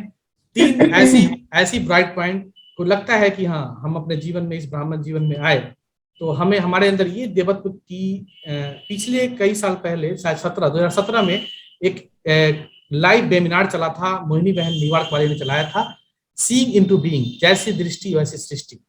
उसमें उन्होंने वर्ल्ड भर के जितने भी हमारे महारथी हैं, चाहे वो बिरवन भाई, आशा दीदी से लेकर डेनिस बहन से लेकर और चार्ली भाई तक का इंटरव्यू लिया था, और उसमें उन्होंने सतयुग के ब्लूप्रिंट्स की बात की थी कि सतयुग में हम जाने वाले हैं, सतयुग को हम क्लेम करने वाले हैं, देवी देवता बन रहे हैं, दुनिया हमें उस नजर से देख रही है। क्या आप अपने उस नजर से आपको अपने आप को देख पा रहे हो क्या? तो कौन से ऐसे संस्कार हैं आपके अंदर जो आप कहते हो कि नहीं मैं देवी देवता बनने जा रही हूँ या बनने वाली हूँ? क्योंकि दुनिया भी आपको यही जानती है कि ब्रह्मा कुमारी कहते हैं कि देवी देवता बनने वाले हैं और सब जा रहे हैं। तो आपके जीवन से ऐसी कौन सी 3 संस्कार जो आपको लगता है कि हाँ मैं देवी देवता बनने वाली हूँ? एक संस्कार जो मैंने ऑब्जर्व किया है कि एक्सेप्टेंस ज्यादा बढ़ गई है, वो शक्ति बढ़ गई है एक्सेप्टेंस की। चाहे ड्रामा में जो कुछ हो रहा है, परिवार में जो कुछ हो रहा है, दुनिया में जो कुछ हो रहा है, एक्सेप्टेंस बहुत बढ़ गई है, क्योंकि फ्यूचर क्लियर है कि कहाँ जा रहे हैं। तो ये एक्सेप्टेंस जब बढ़ जाती है ना, तो क्वेश्चन मार्क खत्म हो जाते हैं। तो ये एक बहुत बड़ा प्लस पॉइंट है अंदर में कि कुछ भी हो रहा है, ठीक है, कोई बात नहीं, ड्रामा में फिक्स था, हो गया, चलो जाने दो, चाहे कितनी भी बड़ी बात हो, कितनी भी बड़ी बात। और दूसरा, हर कर्म से पहले ये अटेंशन रहता है कि क्या ये कर्म ब्रह्मा बाबा होता तो ऐसे करता या कैसे करता, और फिर उस कर्म में आती हूँ तो मैं सेफ हो जाती हूँ इसलिए सत्यों की राजधानी में जाना तो फिक्स है ना। बाबा जो सोचता, बाबा जो बोलता, बाबा जो करता वो करना, इसका पुरुषार्थ बहुत अभी उस पर अटेंशन है। और इसी पे मेरा मतलब पुरुषार्थ शब्द मुझे अच्छा नहीं लगता है, बीइंग वेरी ऑनेस्ट, क्योंकि पुरुषार्थ एकदम भारी शब्द लगता है। आपका पुरुषार्थ कैसे चल रहा है, ऐसा कोई पूछता है तो मुझे लगता है इतना भारी होके क्यों पूछ रहे हैं, इतना इजी है, पुरुषार्थ है ही नहीं, मेहनत नहीं है, मोहब्बत है। बस उसमें एक अटेंशन रखते हैं और एक ही पुरुषार्थ टैग पे मैं कहूंगी कि एक ही अटेंशन है कि मैं जो बोल रही हूँ, मैं जो सोच रही हूँ, मैं जो कर्म कर रही हूँ, वो कहीं भी बाप के एक्शन से विपरीत तो नहीं है। जो शिव बाबा चाहते हैं, जो ब्रह्मा बाप ने किया है, उससे विपरीत तो नहीं है। वो जो बोलते थे, उनकी जो भाषा थी, क्या वो मेरी भाषा है? बस ये कर रही हूँ, ये पुरुषार्थ है। तो ये एक प्लस पॉइंट मेरे क्या कहे, ब्राह्मण जीवन को लिफ्ट करने में और सत्युग की राजधानी में जाने के लिए एक क्या कहेंगे, सहयोगी विशेषता है, सहयोगी विशेषता अंदर डेवलप हुई है।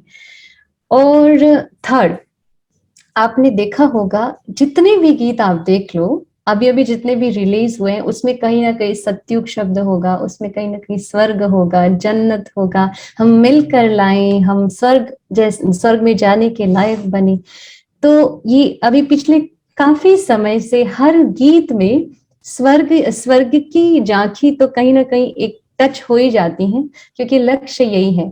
और ये नशा रहता है कि जब हम योग करते हैं, जब बाबा को याद करते हैं, तो वो सीन देखते हैं कि उसमें तो कितना सुंदर हमारा शरीर भी होगा और कितना अच्छा रिश्ते होंगे, हमारा परिवार होगा। तो वो नशा रहता है। बाबा कहते हैं वो याद करके खुशी नहीं होती है, बहुत खुशी होती है। तो ये खुशी इस बात की, भविष्य आदि मध्य अंत जान लिया है ना, तो वो भविष्य की खुशी, ये चीज भी बहुत लिफ्ट करती है। पहले ऐसा होता था, कुछ हुआ तो कुछ समय डिस्टर्ब, एक दो दिन डिस्टर्ब, अब ऐसा नहीं होता है, फटाफट से लिफ्ट हो जाता है, क्योंकि क्लियर हो गया है माइंड में कि कहाँ जाना है, आगे पीछे देखना ही नहीं, सीधे चलते रहो।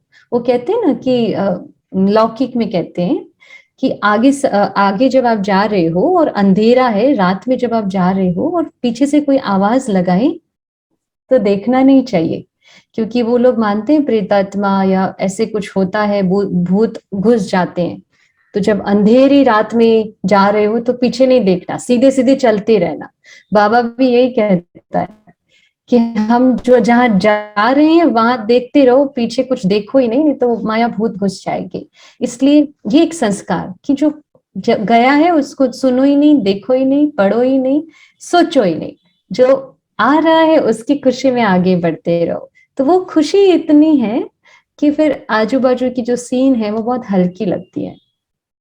बस यही है जी, ब्राइट पॉइंट। बहुत ही सुंदर, बहुत ही इजी वे में अपने पुरुषार्थ मार्ग को हटा दिया, बस प्यार में खो जाना, और यही पुरुषार्थ है। तो बहुत अच्छा आपने कहा कि त्रिकालदर्शी के स्टेज पे सीट हो जाते हैं आप, और आगे पीछे जो एक अनुभव पहले नहीं होता था, किसी भी छोटे से छोटे गलत कर्म को करने के बाद हमें अनुभव नहीं होता था। बाबा अभी छोटी से छोटी गलती भी, हम किसी से थोड़ा सा गुस्सा भी कर जाते हैं, या किसी से थोड़ा सा टेम्पटेशन भी आ जाते हैं, या किसी से थोड़ा एरोगेंट भी हो जाते हैं, तुरंत ही साक्षात्कार होता है कि as a BK, as a human being, as a baba child, ये मुझे नहीं करना चाहिए था।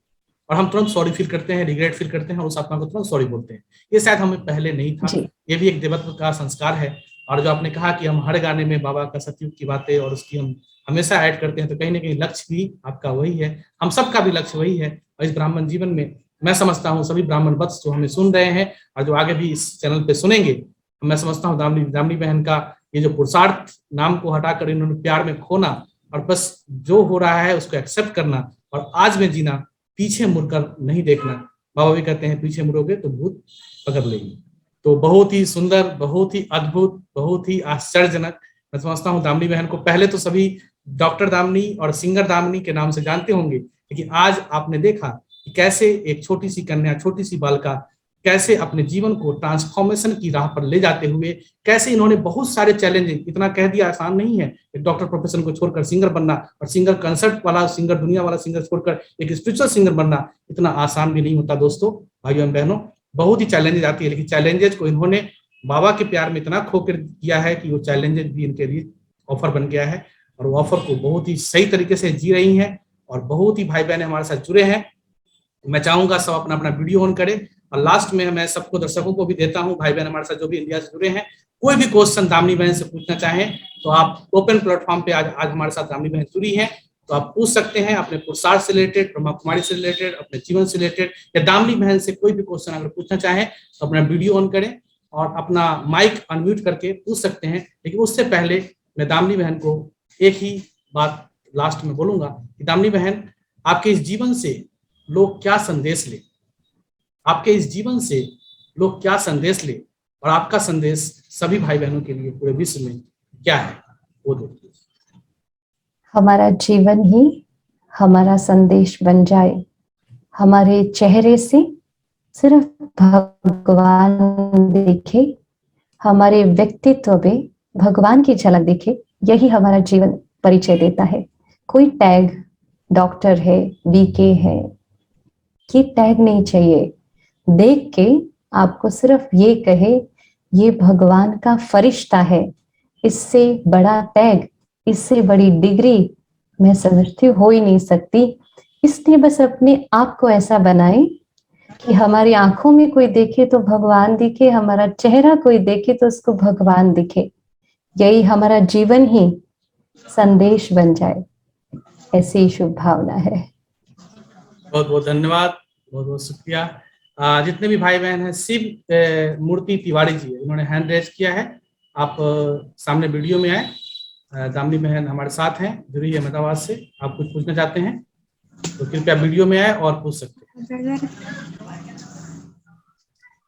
शिव मूर्ति तिवारी जी, नहीं तो राहुल जी है हाजीपुर से, आप अपना वीडियो में अपने आप को लाएं और हमारे साथ जुड़े।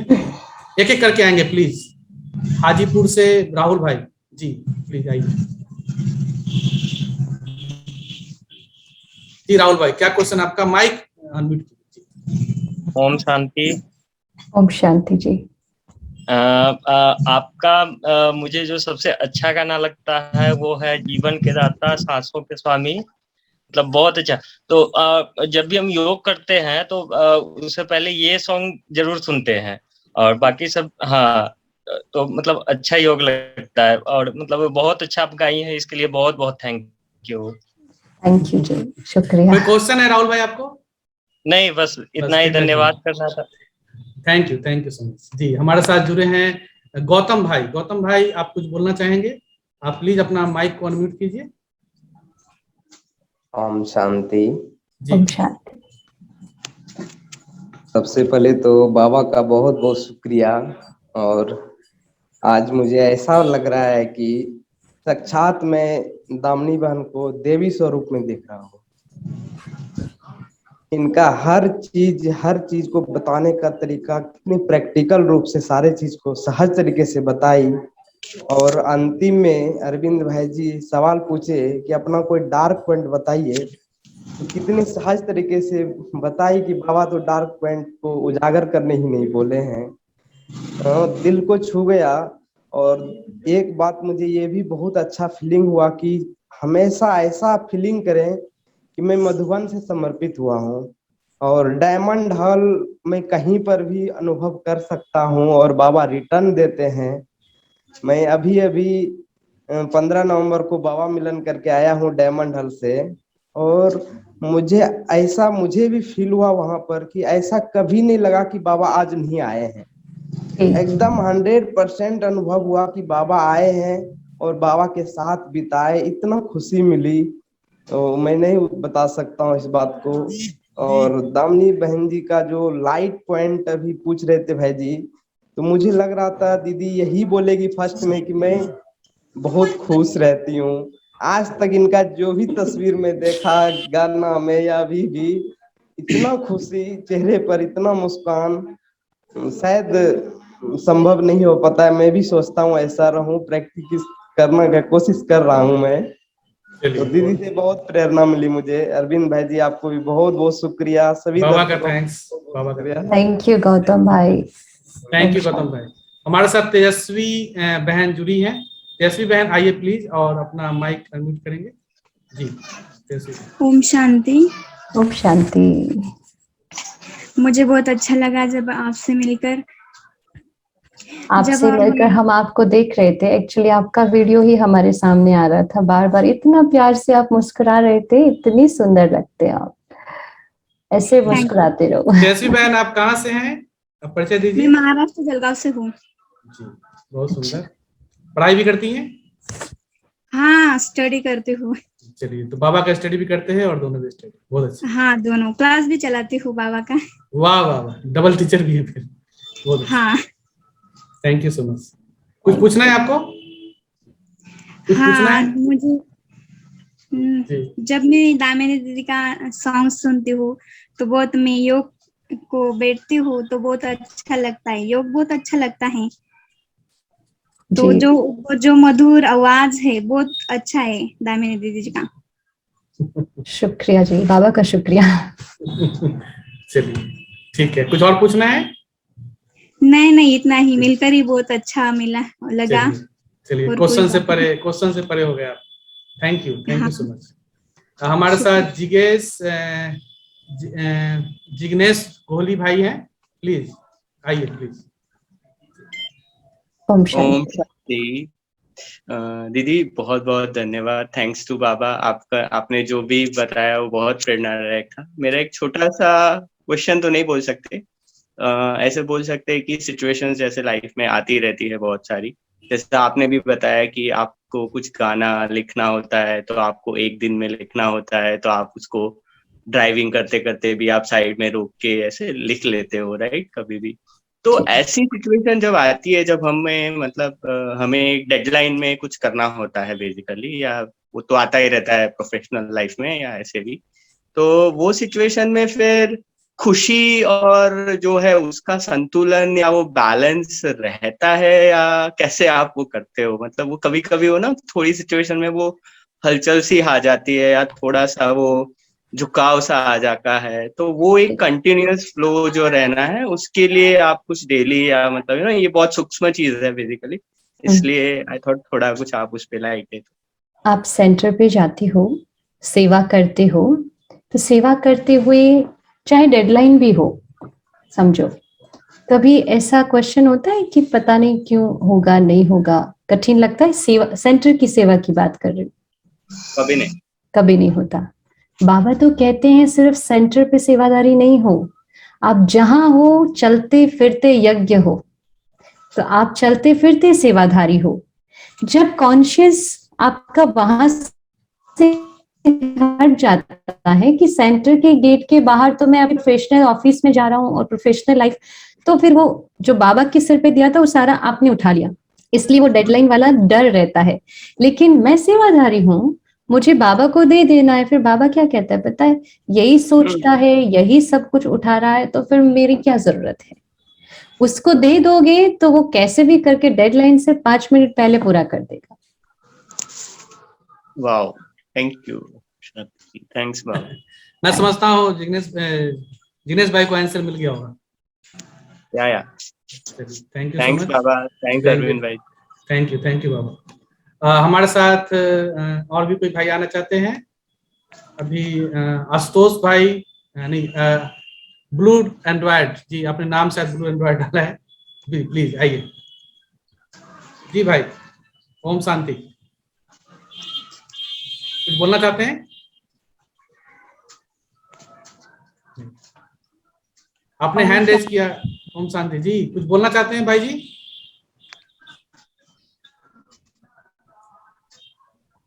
हाँ बोलिए बोलिए, ओम शांति। मैं सुन जी। ओम शांति। दामिनी बहन जी के साथ ये सुन, बहुत अच्छा अनुभव उनका सुना। कौन सी बहन बोल रहे हैं? कृपया अपना नाम। श्रुति। नहीं, अभी एक भाई हैं, वो बोल रहे हैं सर, उसके बाद बोलिए। अच्छा। ओम शांति भाई जी। जी जी।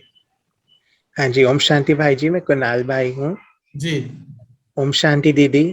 ओम शांति जी, कुणाल भाई। हाँ जी दीदी, मेरा एक क्वेश्चन है कि हम जैसे बाबा के ज्ञान को फॉलो करते हैं पूरा, बट जैसे आपने कहा था ना, जैसे आपको सिंगिंग की अपॉर्चुनिटीज मिले थे, तो it is important to pursue the career dreams also. तो हमें वो छोड़ क्यों देना चाहिए? मतलब स्कोप तो वाइडन होनी चाहिए बाबा के ज्ञान में आके। देखिए, छोड़ना तो नहीं है, लेकिन एक चीज जो मैंने मेरे जीवन को कॉपी नहीं करना, मुझे तो सही गलत दिख रहा था। जिस इंडस्ट्री में मैं जा रही थी उसका माहौल मेरी संस्कार से मैच नहीं कर रहा था और बाबा के ज्ञान से मैच नहीं कर रहा था। और इसलिए सही और गलत तो हम सबको पता चलता है ना, बाबा के ज्ञान के हिसाब से परखने की, निर्णय करने की दोनों शक्ति दी है। हाँ जी फर्क दीदी। के कि इसका भविष्य और इसमें सेवा का चांस कितना है, और क्या ये लाइन मेरे लिए बाबा के ज्ञान को प्रत्यक्ष करने के लिए और हर रीति से फिट है, तो फिर मूव फॉरवर्ड। अगर नहीं है, धारणा से विपरीत है, तो फिर यू हैव टू चेंज।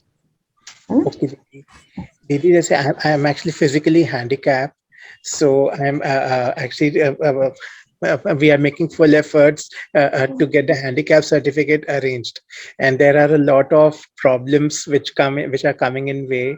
तो कई बार लगता है कि I should go after my dreams. Should I go after dreams? What is your dream? What is your dream? To pursue my career and then move forward, because I've done sufficient studies. Career in which stream? Finance, banking. तो करो ना, क्या गलत है? Nothing, कुछ गलत नहीं है उसमें, करो। बाबा को पकड़ के चलो, वो नहीं छोड़ो और करो, तो सब कुछ इजी। उनको पकड़ के बाबा की श्रीमत से चलते रहो, और ऐसे कभी नहीं कमजोर नहीं समझना। आप तो लकी हो, लकी हो, क्योंकि बाबा आपको बहुत ज्यादा समय दे रहा है अपने पास साथ रखने का। हम तो इतना दौड़ते हैं, कभी बीच बीच में बाबा भूल जाता है।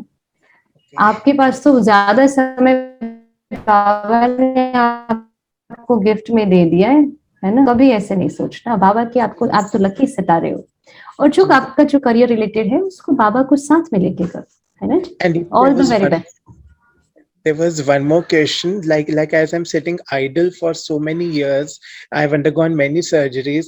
तो खाली बैठ के भी थोड़ा ऐसे जैसे बाबा कहते हैं ना, व्यर्थ आ जाता है माइंड में, एंड देन हम स्वमान का प्रैक्टिस करते हैं थोड़ा, और ज्ञान स्टडी कर लेते हैं, गीत सुन लेते हैं। सो हम इसको व्यर्थ को कैसे इरेडिकेट करें?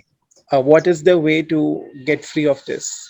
आप घर पे रहते ना, आप सेवा कर सकते हैं। जैसे सेंटर्स पे कई सारी ऑनलाइन सेवा होती हैं, कुछ ऐसा सीख लो जो आप ऑनलाइन उनको कुछ हेल्प कर सको।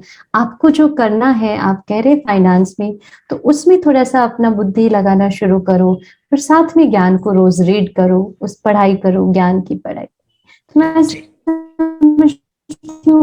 व्यर्थ नहीं आएगा। अपने आप को बिजी कर दो बाबा के ज्ञान में, और जो आप करना चाहते हैं उस दोनों को कंबाइन करके आप आगे बढ़ो। हम तो पूरे दिन ऑफ माइंड देखते हैं, गीत सुनते हैं। आपके गीत बहुत mesmerising, they are very soothing. Thank you so much. Thank you. ओम शांति। थैंक यू ब्रदर, आप हमारे साथ जुड़े, और आपको मैं समझता हूँ आंसर मिला होगा। और बाबा से जुड़े, अपने आप को बिजी कर लें, इतना बिजी कर लें कि फालतू टाइम सोचने का टाइम ही नहीं मिले। ठीक है ना। अपने करियर ओरिएंटेड सवालों के लिए, और अपने आपको इतना बिजी करे सेवा में कि आपको बस सेवा, बहुत सारी सेवा है, मनसा सेवा भी है, आप बैठ के मनसा सेवा भी कर सकते हैं। हाँ जी भाई, हाँ जी। Thank you. शिव मूर्ति तिवारी जी, पहले आप आइए प्लीज, आप कुछ बोलना चाहती हैं? शिव मूर्ति तिवारी जी, आपने हैंड रेज किया था। आई गेस श्रुति बहन कुछ बोल रही थी बीच पे। श्रुति बहन आप आएंगी? श्रुति बहन अगर मेरी आवाज सुन रही है? जी ओम शांति। बहुत अच्छा, बहुत सुंदर आपका अनुभव रहा, और इतना ब्यूटीफुली सारे आंसर दिए आपने कि वो मतलब अनएक्सपेक्टेड ही था जो आज हमने सुना।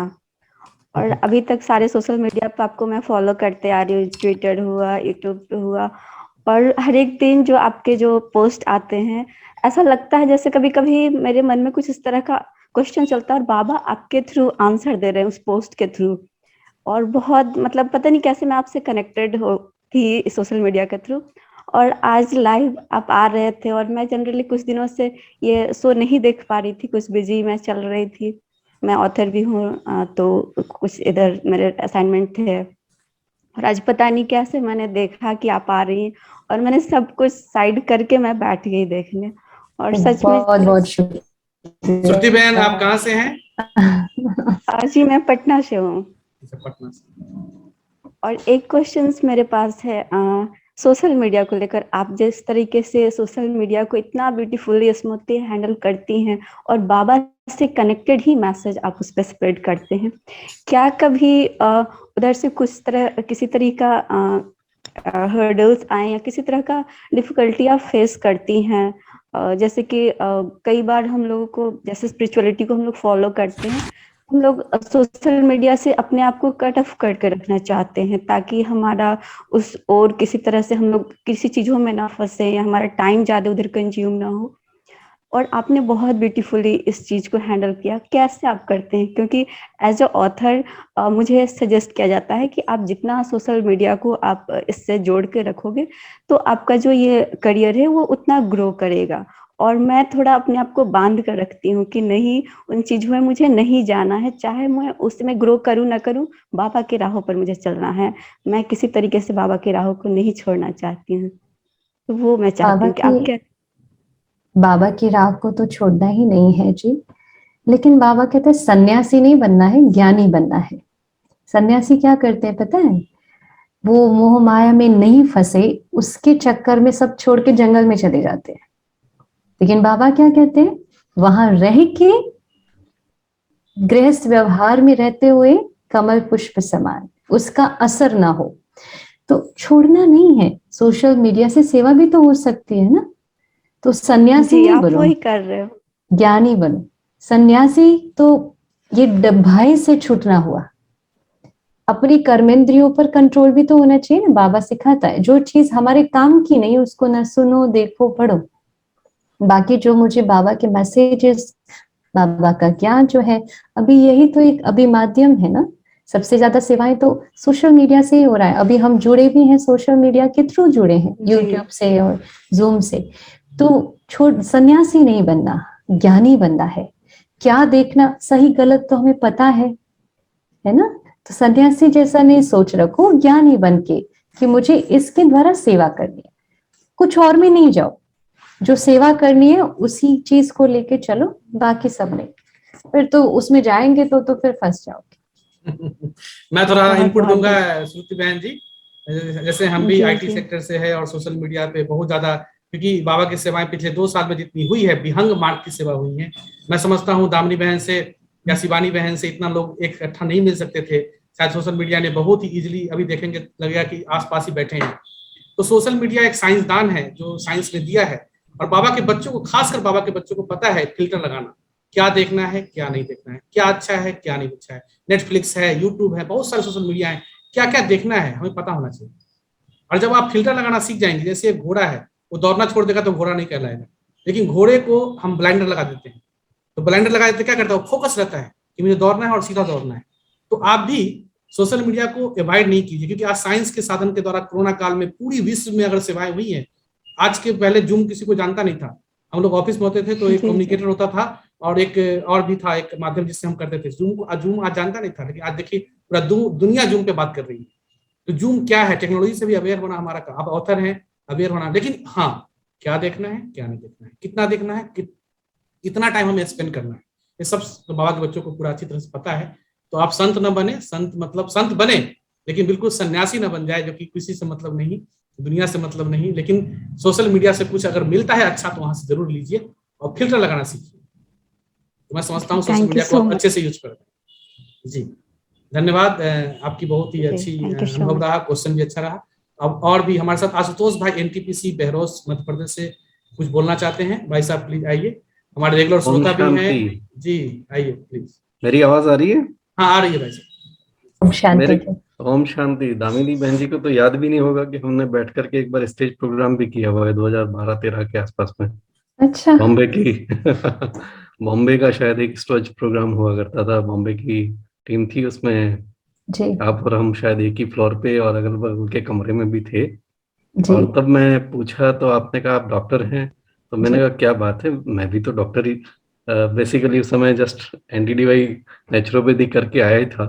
तो मैंने उस डायरेक्शन में पहले आपको समझा, फिर बाद में तो खैर मुलाकात नहीं हो पाई हमारी, लेकिन बहुत अच्छा लगा कि वहाँ पर आपकी प्रतिभाएं हमने वहाँ पर स्टेज पे देखी हुई हैं। तो मैं समझता हूँ जब वो बाबा का वो प्रोग्राम था दिसंबर वाला लास्ट 2017 का, उसमें भी हम वहाँ रहे होंगे ऐसा मेरे को याद आ रहा है। तो काफ़ी समय हम लोग वैसे मधुबन के अंदर में आमने सामने बातचीत नहीं होती है भले ही, लेकिन कहते हैं कि ब्राह्मण परिवार तो पूरा विश्व का परिवार होता है, सब ब्राह्मण मधुबन वासी ही होते हैं। तो ऐसा लगा आज दोबारा मिल करके कि बहुत अच्छा लगा। प्रोग्राम बहुत अच्छा ही ऑर्गेनाइज किया है अरविंद भाई जी ने, बहुत ही वंडरफुल आइडिया अरविंद भाई जी ने दिया इसका, ताकि सोशल मीडिया के माध्यम से इस कोविड की सिचुएशन में भी हम दोबारा फिर से रूबरू हो रहे हैं और एक दूसरे के बारे में कुछ अच्छी बातें भी जान रहे हैं। बहुत इंस्पायरिंग रहा। तो जस्ट मेरे को लगा कि चूंकि आज दामिनी बहन का है और दोबारा मैं देखता हूँ कि वो दामिनी बहन को याद है या नहीं है, तो मैं तो समझ रहा हूँ कि वो भूल गई होंगी डेफिनेटली। नहीं है मुझे, बट याद नहीं है तो क्या है, परिवार है, जितने भी चेहरे हैं वो तो नए हैं, बट ऐसे लगता है कि पहली बार नहीं मिल रहे हैं। एक परिवार है। बहुत बहुत शुक्रिया जी। क्योंकि आपने मेरे को आपका नंबर तो आपने मेरे को शेयर किया था, मोबाइल नंबर, लेकिन फिर मैं वहां पर ही आपने मेरे को बता दिया था कि भाई मेडिकल लाइन में मेरे को बहुत ज्यादा कुछ इंटरेस्ट नहीं है, तो फिर हम लोग आगे बात ही कम्युनिकेट ही नहीं किए थे। फिर अपना परिचय दीजिए आशुतोष भाई, परिचय दीजिए।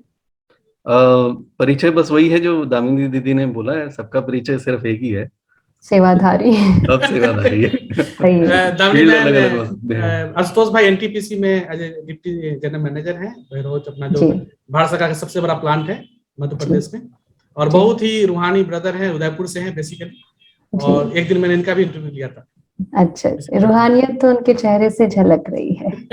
Thank you thank you thank you भाई साहब। अभी हमारे साथ बीके अपराजिता जी, आप आएंगी, आपने हैंड रेस किया है, अपना माइक अनम्यूट करें और सामने आए। नहीं तो एक और बहन है शिव मूर्ति तिवारी जी, हो गई शायद, कोई भी है हैंड रेस कीजिए प्लीज, माइक अनम्यूट कीजिए, सामने आइए प्लीज। उसके बाद हम, क्योंकि हमारा टाइम अभी लगभग खत्म हो चुका है, और दामिनी बहन अपनी एक प्यारा सा जो इनका मेडिटेशन सॉन्ग है उससे या तो खत्म करें या फिर मेडिटेशन कराएंगी। तो कोई भी, अच्छा ये मीना माता जी के नाम से ओम शांति जी, आइए प्लीज। ओम शांति। ओम शांति। कुछ बोलना है बहन जी? ऐसा मत बोलना। आपका गाना बहुत पसंद है दीदी। बाबा का गाना है जी। थैंक यू, शुक्रिया, बाबा का शुक्रिया। बहुत अच्छा है। बाबा से जुड़ने के लिए मुझे 3 महीने हुए। अच्छा, और मुझे बाबा ने टिकट भी दे दिया जाने के लिए, माउंट आबू जाने के लिए। क्या बात है जी, बहुत बहुत बधाई। Welcome to family. 14 जनवरी को जाने वाली जी। कहाँ से मीना बहन जी? महाराष्ट्र, जळगाव से। बहुत अच्छा, तो बाबा ने टिकट दे दिया है, जल्दी से माउंट आबू पहुंचिए, फिर मिलना होगा जी। Thank you so much. तो आज की इस मुलाकात को हम यही खत्म करेंगे और शुरुआत करेंगे एक नई जर्नी का। अभी जितने भी भाई बहन हैं कृपया माइक अपना म्यूट कर लें। ओम शांति भाई जी। हाँ जी, बाकी लोग माइक म्यूट कर लेंगे तो थोड़ा इजी रहेगा। दामिनी बहन अपना माइक अनम्यूट कर लेंगे, मैंने सबको म्यूट किया है जी। कुछ पूछना है किसी को? लास्ट टर्न जी। हाँ, आप कुछ पूछना चाहते थे जी, बोलिए अपना। एक मिनट। ओम शांति भाई जी। जी बोलिए। हाँ जी भाई जी, मेरा एक क्वेश्चन था जी। एक्चुअली हमें ना फैमिली से और कई जगह से वो अनियन गार्लिक के लिए बोलते हैं। मैंने 5 इयर्स बिल्कुल भी नहीं खाया। जैसे हॉस्पिटल में एडमिट होते थे, I used to eat without onion garlic food. अब थोड़ा वो प्रेशर आ रहा है, तो कैसे इसको डील करें? दामिनी बहन।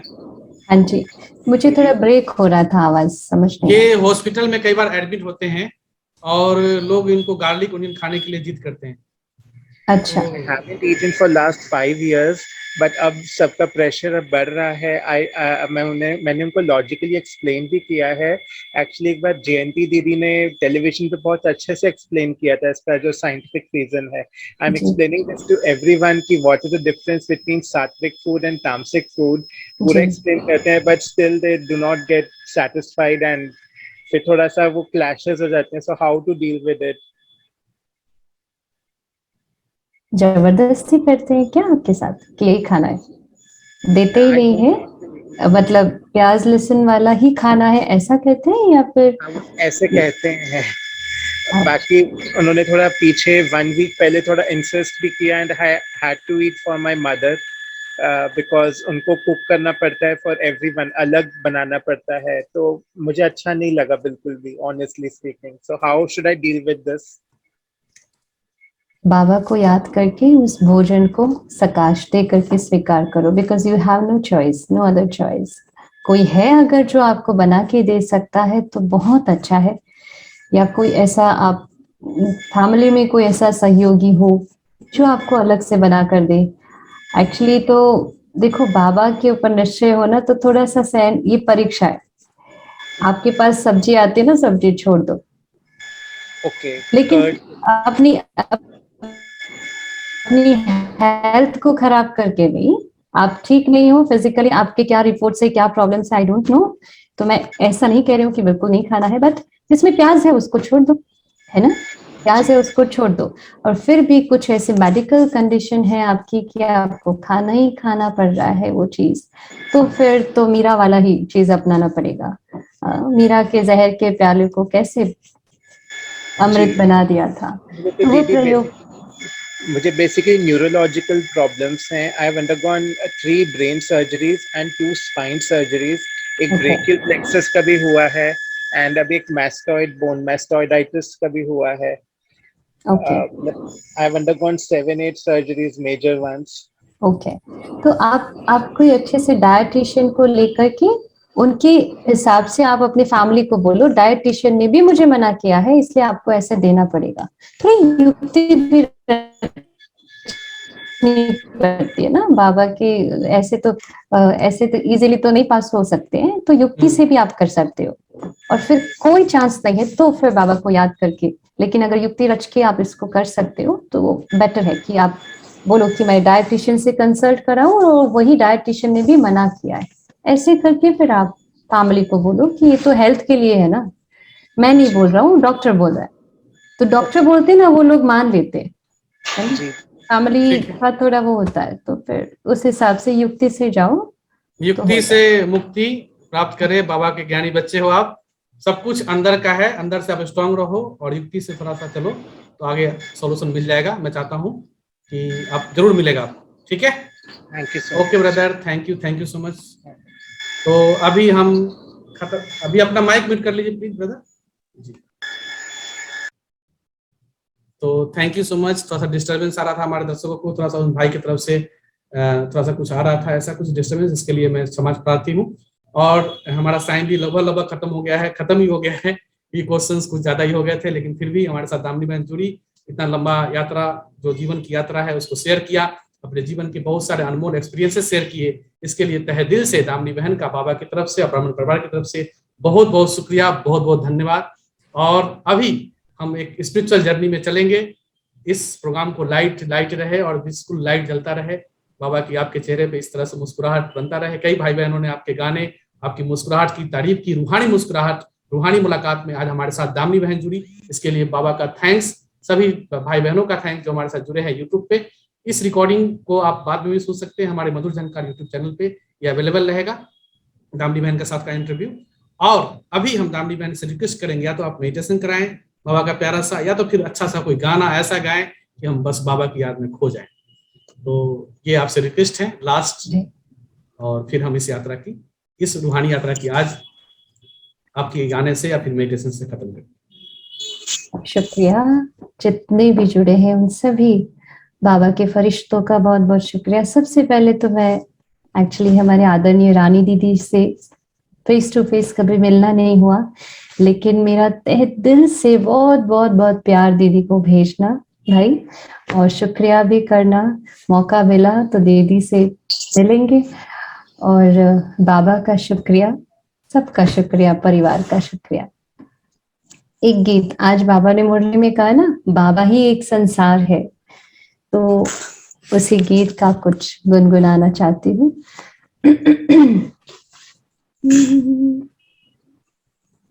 एक तुम ही मेरे संसार हो, एक तुम ही मेरे संसार हो, सारी सृष्टि के हार हो, सारी सृष्टि के पालनहार हो, हम सबके तारनहार हो, एक तुम ही मेरे संसार हो। कोई ईश्वर कहे, कोई अल्लाह कहे, कोई या रब कहे, कोई साहिब कहे, कोई मौला कहे, कोई दाता कहे, कोई भगवन तो कोई विधाता कहे। जो भी कहना है वो कहने दो, मेरे लिए तो तुम बाबा हो, एक तुम ही मेरे संसार हो, हाँ तुम ही मेरे संसार हो। Thank you. ओम शांति। शुक्रिया। Thank you so much. और थैंक यू सभी हमारे प्रिय भाई बहनों जिन्होंने भी आज का सेशन सुना। बहुत ही एनर्जेटिक, बहुत ही इंथुसियास्टिक और एक प्यारा रूहानी मुस्कान से भरा हुआ है आज का एपिसोड, जिसमें आज हमारे साथ थी दामिनी बहन अहमदाबाद से, और ये ईश्वरीय परिवार की प्यारा गुलदस्ता जो पूरे भारत से हमारे साथ जुड़े। ये बहुत ही सुंदर एक रूहानी मुलाकात इस अननोन वॉरियर्स में। आज आप अननोन नहीं है दामिनी बहन, आज आपको सब कुछ जान चुके हैं, पहले भी जानते थे, लेकिन आपके जीवन के स्ट्रगल, आपके जीवन की जो बहुत सारी अनफोल्ड स्टोरी थी उसको हमने सुना और बहुत ही आनंदित हुए। आपके बहुत सारे भाई बहनों की शुभकामनाएं यूट्यूब पे भी आ रही हैं, बहुत सारे लोग आपके गाने से बहुत खुश हैं और आप इस तरह इस बड़ी सेवा में अपनी ये जो डेडिकेशन है वो देते रहें और ऐसे ही चमकते, मुस्कुराते, हंसते खेलते हम सभी इस संगम युग को एंजॉय करते रहें और आपका गाना सुनते सुनते हम सब युग में एक दिन पहुंच ही जाएंगे, ऐसा मेरा पूरा विश्वास है, हम सबका विश्वास है। बहुत शुक्रिया। Thank you so much. Thank you Damini. ओम शांति। ओम शांति। Thank you. तो दोस्तों, आपने देखा कि कैसे एक छोटी सी कली खिलती है, मुस्कुराती है और जागती है, स्पिरिचुअल पालना में पलती है, और कैसे अपने जीवन के कई सारे जो अर्थ हैं उसको चेंज करके एक स्पिरिचुअल जर्नी में अपने आप को रमा देती है और रमाते हुए अपने जीवन को जीती हैं एक स्पिरिचुअल जर्नी के साथ, एक स्पिरिचुअल सिग्निफिकेंस के साथ। और ऐसे ही बहन डॉक्टर दामिनी बहन कहलाती हैं। बहुत सारे हमारे अमूल रतन ब्रह्मा कुमारी संस्थान से जुड़े हैं जो अपने जीवन को इस ब्रह्मा कुमारी के ज्ञान से सींचते हैं और अपने जीवन को बहुत सारे रंगों से भरते हैं। तो ऐसे ही रंग, ऐसे ही संग मैं आपको हर रविवार, हर संडे आपको मिलवाता रहूंगा और ऐसे ही जर्नी को आपसे रूबरू कराता रहूंगा। तो आप सब इस तरह जुड़े रहिए। और मैं अभी प्यारा सा दामिनी बहन का तो आपने गाना सुना ही उनके मुख से, लेकिन उनका यूट्यूब से एक हम प्यारा सा गाना बजाएंगे और फिर चलेंगे अगले यात्रा की तरफ से जो नुमा शाम का योग है। तो आप सब हम नुमा शाम योग में चलेंगे। बाकी बीके भाई बहन जो जुड़े हैं सबका फिर से तहे दिल से शुक्रिया। मिलेंगे अगले रविवार, अगले संडे, फिर इसी तरह एक नए रहबर, एक नए गेस्ट, एक नए यात्री से इसी रूहानी मुलाकात में संडे शाम 5 बजे। और जिन भाई बहन को रिकॉर्डिंग सुनना है, फिर से सुनना है, तो मधुर झंकार यूट्यूब चैनल पे जाएं और एक रूहानी मुलाकात प्लेलिस्ट में है, उसमें आप किसी भी भाई बहन का एक्सपीरियंस सुन सकते हैं और दामिनी बहन का एक्सपीरियंस जो हमने अभी किया वो आप सुन सकते हैं। तो ऐसे ही मुलाकात के लिए ट्यून रहिए हमारे साथ मधुर झंकार यूट्यूब चैनल के साथ, और हम आपको भेजते रहेंगे नए नए कलाकारों, नए नए एक्टर्स, नए नए जो इस दुनिया रंगमंच पे हमारे बाबा के बच्चे हैं, उनकी आप अनुभव सुनकर अपने जीवन में बहुत सारे चीज चेंज ला सकते हैं। और कई बार दूसरे का अनुभव भी हमें बहुत कुछ सिखा देता है। तो ऐसी मुलाकात हमसे आप करेंगे अगले रविवार शाम 5 बजे। तब तक के लिए लेते हैं विदा और सुनते हैं एक प्यारा सा गाना।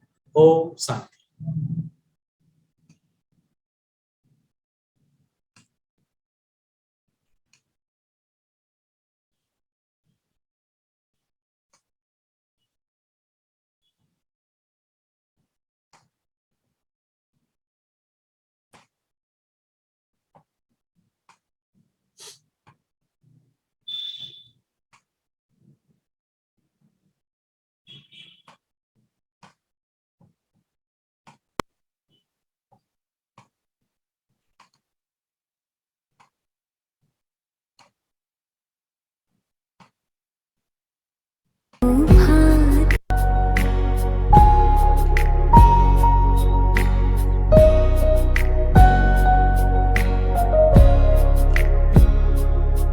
तेरा मेरा प्यारा नाता है जो मेरे दिल को भाता है।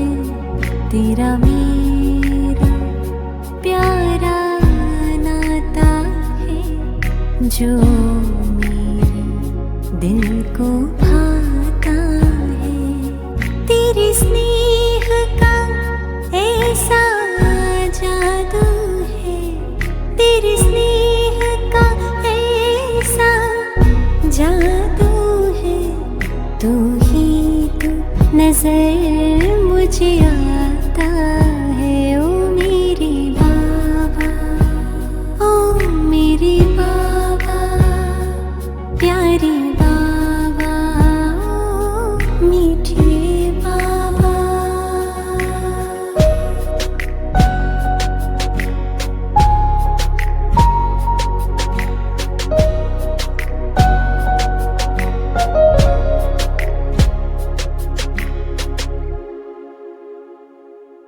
कितना तुझको मैं याद करूं, मन ही मन तुमसे बात करूं।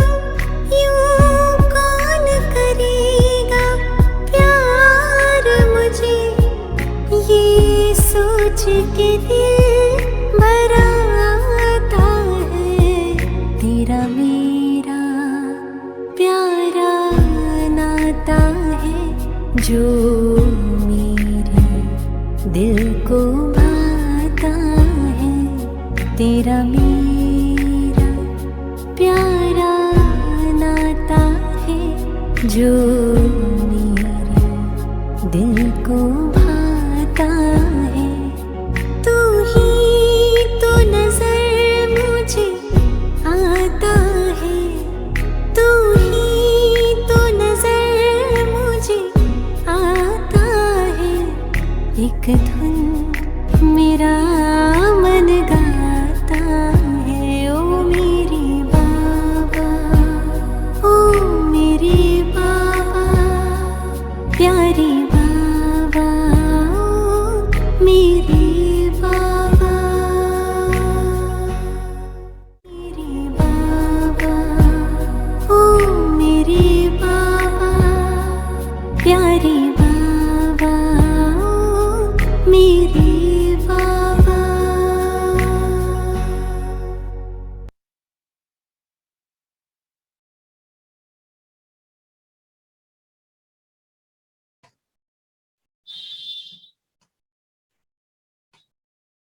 ओम शांति एंड धन्यवाद।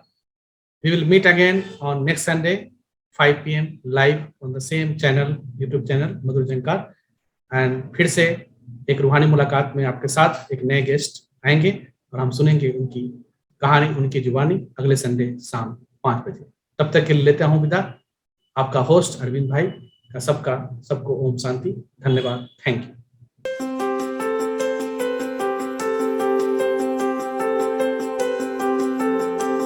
खुश रहे और खुशियां बांटे। आप देख रहे हैं मधुर झंकार यूट्यूब चैनल।